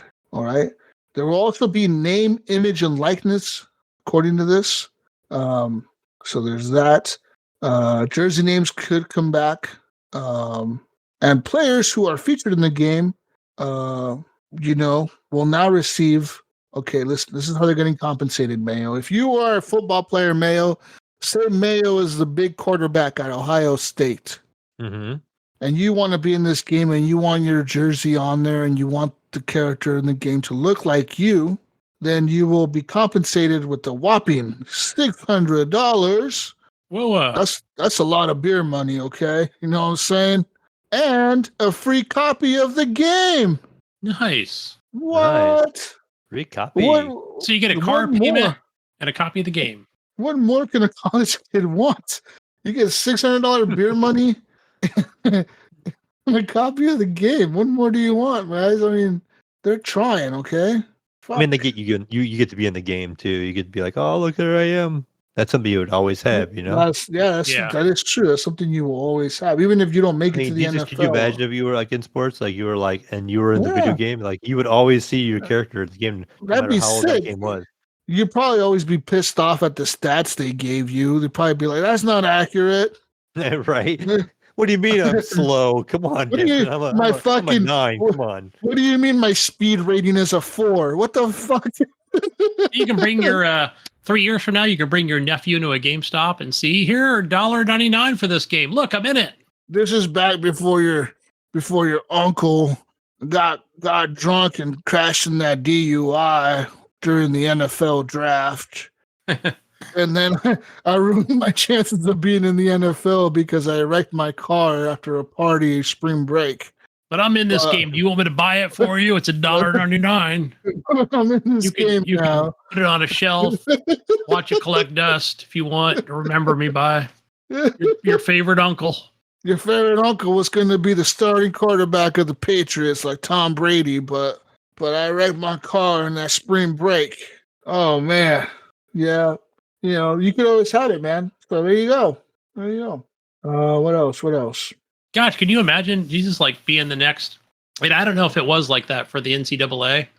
How they did it before, but what if you are the next Tom Brady? How much is that copy of NCAA 25 going to be worth? I mean, I don't think they're going to put the players like on the cover like Madden does. Where they put like a certain player on the cover or whatever. I don't think that it'll be like that. I think that they'll just put maybe like a certain college on the cover, like whichever college won like the big championship or whatever. They might put that on the cover. They could probably do like a logo or something like that without actually putting a player on the cover. But being like one of the featured players, like say they make play as this player's career or whatever in the NFL, in the college or whatever, and then that'd be kind of cool, like you could. Like, say you're a senior in college and you're about to get drafted to the NFL. Someone can play your career, like, highlights in, like, a dynasty mode or whatever, Like, play as this guy when he started as a freshman and went and fucking became a starter or whatever, And, like, we threw him in and we didn't know he was going to be this good. And now he's drafted to the NFL in his sophomore year or some shit. I don't know. I don't know, man. They could do some cool shit with it, okay? Mm-hmm. And it would be cool for the college. Can't even mention the word NFL, but they could say he went to the big leagues. Yeah, he made it to the big time, to that XFL. XFL. The Rock. The Rock. Dwayne Johnson. To the XFL. Shit. What else? Yeah. Do they still have college basketball games? I don't think so. I haven't heard of any. I don't think so either, right? Because that one actually didn't that get taken down too when the college ones got taken down? Yeah. Because the whole reason the games stopped being made wasn't it because the companies were making money off of players' likenesses and stats? Yeah, and they weren't getting without paying the players, right? And the players got kind of pissed, and they're like, "Hey, how the fuck? Like, how is the university signing a deal for me to be in a game and I don't get nothing out of it?" And the university was like, "Well, we're giving you a scholarship and you're going here for free. Like, motherfucker, we could sign you to whoever the fuck we want." And then the players kind of got mad and sued, right? And that kind of got everything taken down because they said that these colleges were making all these deals, right? To be like on the cover of the game or whatever. Like, whatever university was on the cover of the game. And then, okay, you have this university on the cover of the game with all these players on the team that have the same stats as the players that are on the team actually, but you're not giving the players anything for it. They're just, and I think the colleges were arguing that, well, we don't need to give them shit because we gave them a fucking scholarship. The fuck you mean? But some of these players were like, no, fuck you. We pay for this college too. Like, because not every player on the team gets a scholarship, like some of them are actually paying to go to that fucking school and they just so happen to join the sports team, So a lot of the players got mad about it because they're like, no, fuck you. My rich ass dad pays to fucking send me here. Okay. And I'm good at football. So he put me in the football program. And that's what his requirement was for me to attend here or whatever. And we just so happened to win the championship. I don't fucking know, Yeah. And I think that's what it was. I think the players got mad. The colleges were like, we don't give a fuck.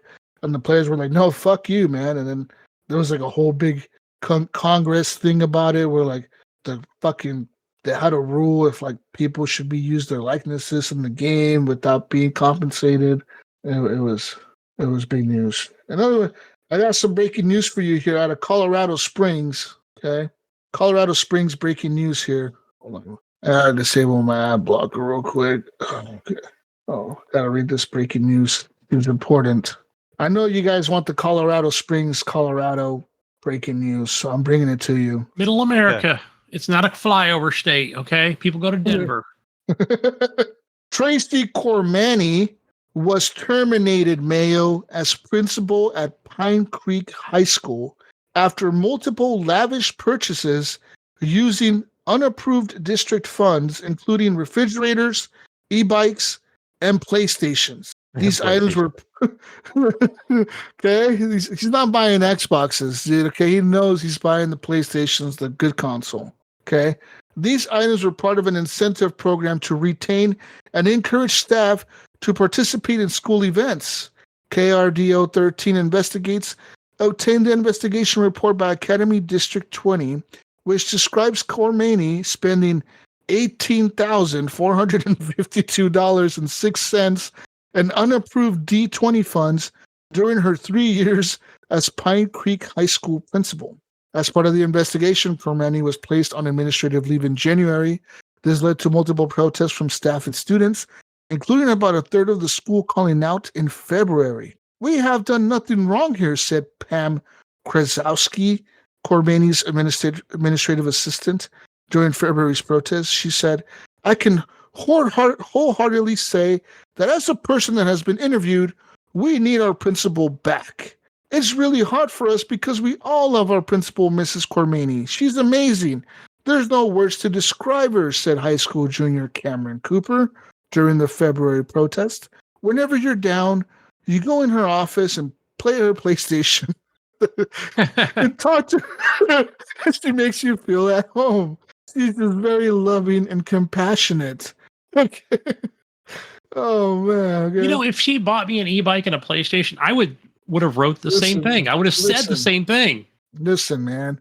As part of the incentive program, or I wish I had this incentive program where I worked. Yeah. PCHA staff could accumulate points for attending extracurricular activities. At the end of each semester, points were redeemed for, quote, an Amazon shopping spree of up to $500 per staff member. Some of the purchases included a refrigerator. Someone bought an Apple TV.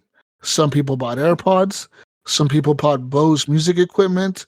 Some people bought PlayStation 5 consoles. Some people bought a pizza oven, a $399 e-bike, and all the purchases were made with D20 general funds. Bum, bum, bum. That's not bad, man. Though. That's not terrible. I don't know. I don't think it's a terrible. I don't think they should fire. Give this lady her job back. At least she got the teachers to start like giving a fuck about going to these extracurricular bullshit. Way to raise morale, man. I mean, come on. Yeah. Yeah. This one upsets me a little bit. Why? What the fuck? What's that? I want this principal back, Mayo. We support Miss Tracy Cormani. Okay.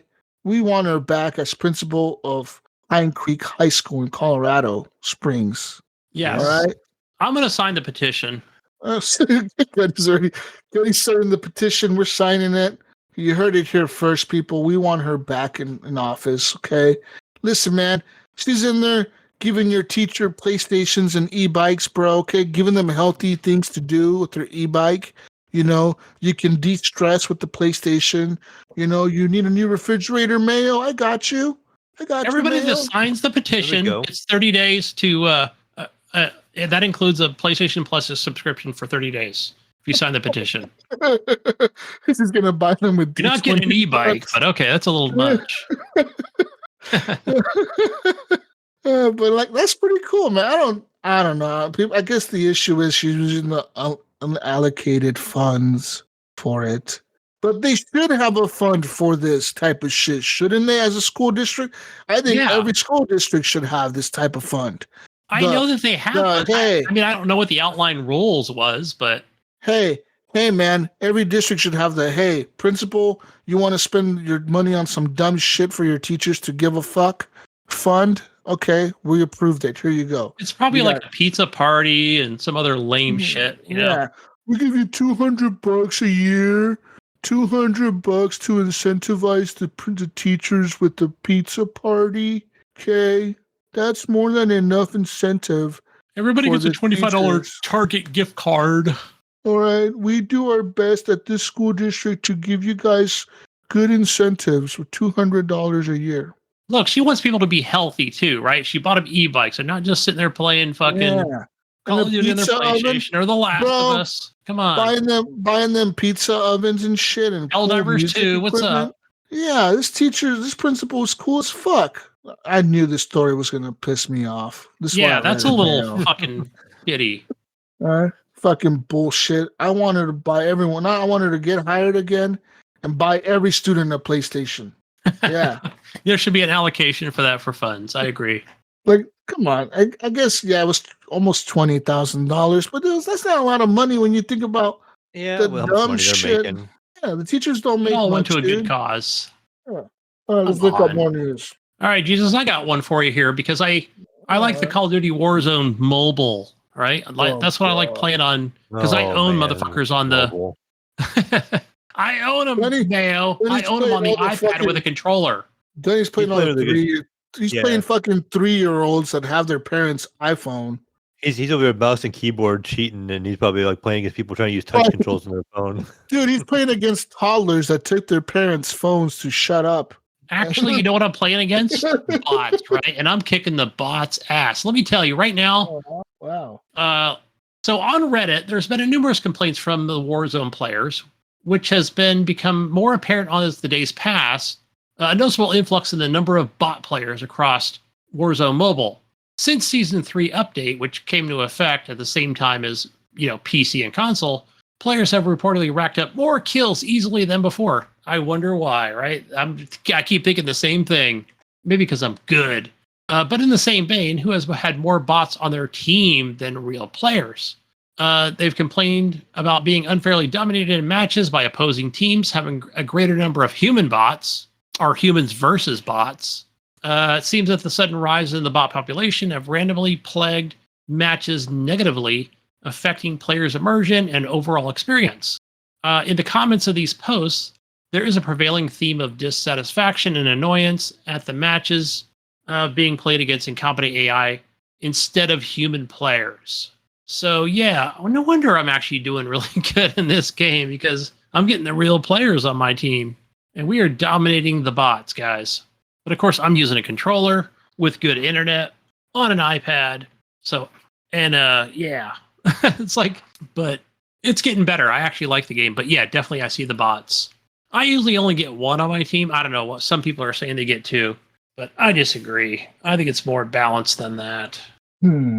I say they just need to go back to playing the regular Warzone, not the mobile version, because that's where I dominate, Mayo. Right.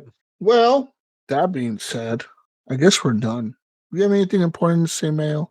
No, not really. Just you guys talk about the eclipse at all? I know that's all the news around. Just yeah, a little we bit, know- just we- to we get know- you. I Yeah, survived. you went to right? another realm or dimension. I don't know what happened when we were trying to reach you. Yeah. How was the aliens, bro? You were in Helldivers land. What happened over there? Oh yeah, it was interesting.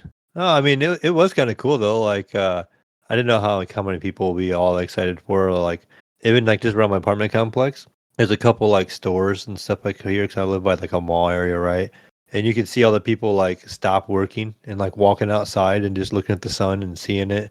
And then there's like people around and then just everything went quiet. Like as the sun got blocked, like all the birds were quiet and everything was just kind of quiet for like a minute or two. Yeah, bro, because the birds get As confused. They're like, holy shit, Yeah, it's they're daytime, like- but now it's nighttime. The Yeah, fuck? like what's going on? So that was pretty cool. Getting to see all that happen at once. Basically. But I was able to. I kind of messed around with most of my morning before it happened, trying to get my GoPro to set up to do a little time lapse, and that kind of became a little involved. I had to. I was going to use an external power source because the batteries only last about an hour or two in the GoPros. And so, like a time lapse, I wanted to do like a 4-hour time lapse. So I tried to figure out how to try to plug in my like a battery pack into my GoPro to for a bigger battery, and it didn't work right away. So then you had to do some kind of firmware upgrade, and you had to use this thing called GoPro Labs and do all that stuff so you can make it use the battery pack to make it last longer. So I got all that figured out. And there's some presets you could do for the Eclipse, but then I was able to do like like a 5-hour recording and then convert it down to like a 2-minute video, which was kind of cool getting to see it, go from light to dark to back to light. But and then traffic wasn't bad. It wasn't like all chaotic like some people were saying. Jesus, like I didn't need to buy extra toilet paper or any extra stuff like that. I mean, we were busy at work a little bit, but like the last couple of days, our case volume going out to the grocery stores went up, but it wasn't bad. Good. I saw you put the video in Discord. I didn't get a chance to watch it. Yeah, but, I kind of put it in a couple of things. I put it in a couple of groups I'm in. I think I made a YouTube video of it just because I could, and then did some different things. But yeah, it's I know. I get like 30-second video that I was able to upload in most things. Yeah, and Ghost Nico, he called me I think right after it happened, and so he was telling me, and he's in Tennessee, so he said he would have had to go. Did he say Alabama? I could be wrong, Ghost Nico, but I think that was a little far away from him to kind of get in line with, your Ohio and Houston, Texas area where it would be the most dark. I was just on the outside edge of it, but it got dark enough. Like it wasn't like pitch black, and I didn't buy any glasses or anything. I wasn't that all excited about it. But did you stare at it, Mayo, without glasses like a man? No, I didn't try it. You didn't try with glasses? I thought about using my GoPro and try to get it. I guess you could use it with the GoPro and have it facing the sun, and not because it will like self-adjust and stuff, and it wouldn't really hurt the lens, I guess, in it. But I just kept. I didn't want to like leave my GoPro unattended anywhere, because I was trying to do a time lapse and it was like multiple hours. So I just left it on my deck, which was kind of like the sun was like right above me. So like I had a roof over my deck, so you should have climbed on your roof, bro. You should have climbed the roof of your building. Yeah, we have a parking garage, but it's literally they have it roped off right now. There's like it's off limits for a while now. So like I would like to have been able to go up there. It would have been pretty cool. I could have got a pretty good view of it, but maybe next time. Should have borrowed a ladder, man. 2099 is the next one in Ohio. Right. You should just climb up there, bro. Climb up there, like man, do it. Yeah, just do it. At least you get a violation from where you live, but no rope gonna stop you, Mayo. Just fucking go around the rope. Yeah, well, I guess they've had issues of people going up there and they're not supposed to. There's like a little, literally like the do not cross tape, But I guess they have cameras around, and I guess some kids running around the area have been going in areas they're not allowed to, and they said that they could threaten to evict people and stuff because they don't follow the rules and all that. Hey man, why should you call I better stay. This is once in a lifetime, Mail. It's worth it to go to jail for Clips video. Would have been a cool video. Yeah, it could have been. Would have been a cool video, Mail. You've totally screwed this up. I would have accepted the violation. The next Eclipse, Mail? The next one in Ohio is like $20.99. I'll be there for it. Is it going to be a full totality again? Like the whole thing will be covered? I'm guessing. I don't know for sure. Where's it going to be in 2044 or whatever year it's coming? I don't think it's. I know in Oregon. The last one in Oregon was in 2017, and I still remember it because I remember I bought the glasses and everything at the store for like $2 or something, and then it was cool, man. You went outside and like Mayo said, everything got kind of like quiet. And then I was in my backyard and I look up and sure enough, you can see the moon coming in and it just kind of blocks it. It just kind of sits there for like a minute or 2 or 3 or whatever long. And then it keeps going. And you're like, and as it keeps going, it gets brighter again. You're like, that's fucking cool. Yeah, but I did see you gotta think about that shit too. I did see the glasses now that I think about it, because there was like a partial, I guess, in California. Yeah, just a snippet. Oregon. Yeah, Oregon was a partial too, where like a sliver of it was covering the sun or whatever, like a part of the moon or whatever. But I was thinking about that today. I was seeing all these people were watching it around the world. Even the kid was watching it on Disney Plus. Yeah, there's a lot of videos and pictures online. And I was like, you think about how freaky that shit would have been to be like a fucking like in the ancient times, like some fucking like being like some native guy. Like some Native American or some shit like the past, just chilling. You're just telling about your day, you're just doing whatever you're doing, building a teepee or something. And next thing you know, the fucking sun goes dark and you look up and it's like covered by the moon. You know how fucking scary that would be? that'd be like, what the fuck's going on, dude? I'd be freaked the fuck out. You know, This you is don't a sign. understand it. Yeah, I'd be like, holy fuck, we're fucking dead. Oh shit. Something bad's gonna happen now. Yeah, like you'd be fucked. You'd be so fucked. That'd be so scary, dude. That'd be like scary as shit. I can imagine how scared they were. I would be scared as fuck if that happened in my life. You didn't know what the fuck it was or what it meant, you know, because you just assume what things mean based on like what you experience off of them, right?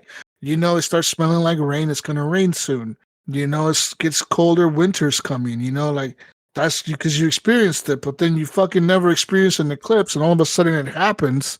You'd be like, what the fuck? I remember my great ancestors talked about fucking the big snake that was going to come and block out the sun. It must be here. Like, oh, fuck. like, oh, fuck, he's here. The big snake showed up. He's going to get us. It's a like, bad sign. That'd be scary as shit, dude. I'd be fucking scared as fuck. That'd be nuts. Yeah. It's funny that, now we're in the era of, we just kind of know when things are going to happen. Well, for the most part. Part. I mean, they even had it like they were talking about that news. Like they had it narrowed down to like the minute, like when it was going to happen here. Yeah, so it was like the exact minute. It was kind of like, oh, I'm paying attention like outside, and like I'm like, I wonder how close it's getting. And then you could just tell it started getting a little darker, and it had like that weird look to it, right? Because it was like I don't know how to describe it. Like it was like sunset, but it wasn't sunset. It was a different like tint to it. It's like an orangish tint to the surrounding area. Yeah. And then it kind of would like start to get a little darker. You can kind of see it in the time lapse. And this part there's a part where it looks kind of like more orange, and then it just got like really dark where it's at. And like part of it, like in my video, was where it got like really dark is because I was kind of like in a shadow area, so the sun was right directly above me, and so the building was casting a shadow the way my camera was facing. But you could just tell like the whole area gets dark, but you could see that it's facing the east, and you can see the east is still lit up. So it's almost like there's like a sunrise over here, because it's like dark here, and then if you look to the east, you can see it's light over that way, and you're like you can see it in the sky. So it's kind of neat. Yeah, it's cool, man. But I don't know when the next eclipse will happen. Yeah, they were talking about a lot. They said something about just the next one's like in Alaska, then the next one hit the United States. Because they were talking about people driving to them, So the next one that'll come over Oregon, Gunny, is in 2044. Yeah. That'll be California as well. I'll be 52 years old. No, I'll be 53 years old because it's in August of 2024. Fuck. I'll be in the nursing home with the Switch 3 in the Oculus 4. Gunny, let's go outside, Gunny. Gunny be like, who are you? Who the fuck are you? I've already got dementia. Gunny, I'm your co-host. Gunny, let's go. Who the hell are you? What the hell's a podcast? Never heard of it. My eyes already shot. I might as well just stare at it for a while. I got my Oculus. This is the Oculus 4. I'm going to watch the eclipse from here. Oh my gosh, yeah. You'll have the Apple Vision Pro Plus Extra Mega Plus Platinum Pro. Yeah, Platinum Edition. That'll be nuts, dude. Oh my gosh. What is to come, 20 years, man. Jeez, yeah. Let's talk about the free games in the console corner and game subscriptions and stuff like that. So we got over here for PlayStation in the corner of Immortals of the Avium. Have you tried that, Mayo? Are you going to try it? No, I claimed it, but I have not tried it yet. I will try it, yes. Okay. Yeah, no hurry on it. Because I want to say, I'm pretty sure, let me know, Mayo, on the PlayStation if there is like a trial. So there should be an option in there as well, even though it's on the Plus. But there is like the, what do you call it? Not the prequel, but the kind of the opening of the game for the first hour and a half. And our second game is Minecraft Legends and Skull, the Hero Slayer, all for PlayStation Plus. Yeah. So in addition to the 3 free games listed above, you're also getting exclusive DLC for Overwatch 2. So I don't have the actual stuff, but I believe it's all skins for Overwatch 2. Yeah, I don't know for sure. I've not those seen are all available. You claim them and you keep them. And over on Xbox Game Pass, some of the new games coming over, which are now available, are EA Sports, PGA Tour, and Lil Gator Game. So if you like the wobbly life, I'm sure Ryan's going to like Little Gator Game. And all you kiddies out there, go check that out. And over on the Epic Store, you get the Outer Worlds Spacers Choice Edition, which is actually pretty good. I want to play that more. And Thief from the year 2014 is when this was first released. I remember this came to Xbox One. And geez, I think that I'll just say this one thing about Thief is I think I only played like maybe 20 minutes of it, but I did watch some videos and reviews of it. And the one thing I just can't get past is how the actual like combat is. Just the animation of, once somebody like spots you, like, you can get away, but then you can kind of, tap them on the head with like a candlestick holder or something. And it just looks so bad to me that I don't even want to play this game. So, Okay. Yeah. So I feel like that was a bad thing for them to do that. But yeah. But other than that's all I got, guys. All right. Well, I guess that's the end of the show. I hope you guys enjoyed the eclipse. I hope you got to see it. If you didn't, well, if you didn't get to see it, at least sucks. just see not the sun, but you can see the little video I posted. We're getting light and dark and light. It's kind of cool. Yeah, some of the pictures from the James something telescope took some pretty cool pictures. Yeah, a lot of websites have really cool photos. Pictures, yeah. My friends had posted some real cool pictures on Facebook and stuff. It looked really good. They just use, I guess, like the little glasses and put their phone behind it, and got to look that way. But yeah, some of my scenes were like really, really good. They're I'm like, wow, that's pretty impressive. Yeah. Anyways, with that being said, where can we find you guys? Where can we find you, Mayo?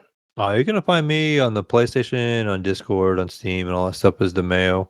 Now that I survived the eclipse, we're good to go, and don't have to hear about that stuff anymore for a while, and continue gaming and have some fun. So yeah, probably on the PlayStation quite a bit again this week. What are you gonna be playing? Probably on the PlayStation, I'll be playing more Sifu and some more Dragon's Dogma.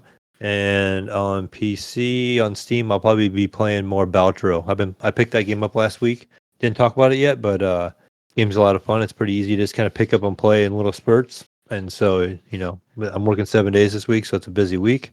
And it's easy to, go in and play a quick couple rounds and get out. So stuff like that. So short games this week for me. How about you, Gunny? Yeah, go find me over on Xbox, Steam, Epic, Ubisoft Connect launcher, which I fired up this today. Throwing out their subscriptions at me all the time. But that'll be as gamertag Gunny Chief. That's one word. And over on PlayStation as HGP_Gunny. Where do we find you, Jesus? Find me on everything that Jesus walks a lot. I'll be playing some more Helldivers 2, of course. Trying to get my level up. I'm level 37 now. I just leveled up today, one level. So I'm level 37. Yeah, I'm level 37 in Helldivers 2. And I'll be playing Dragon's Dogma 2, which I'm level 22 on that, I think. I'll be playing that, some more of that. But find me on everything that Jesus walks a lot. That's what I'll be doing. All right? What does Gidget say, Jesus? So that being said, hope you guys have a good one. Join us next week on the next edition of the Horrible Gamers Podcast. We're out of here.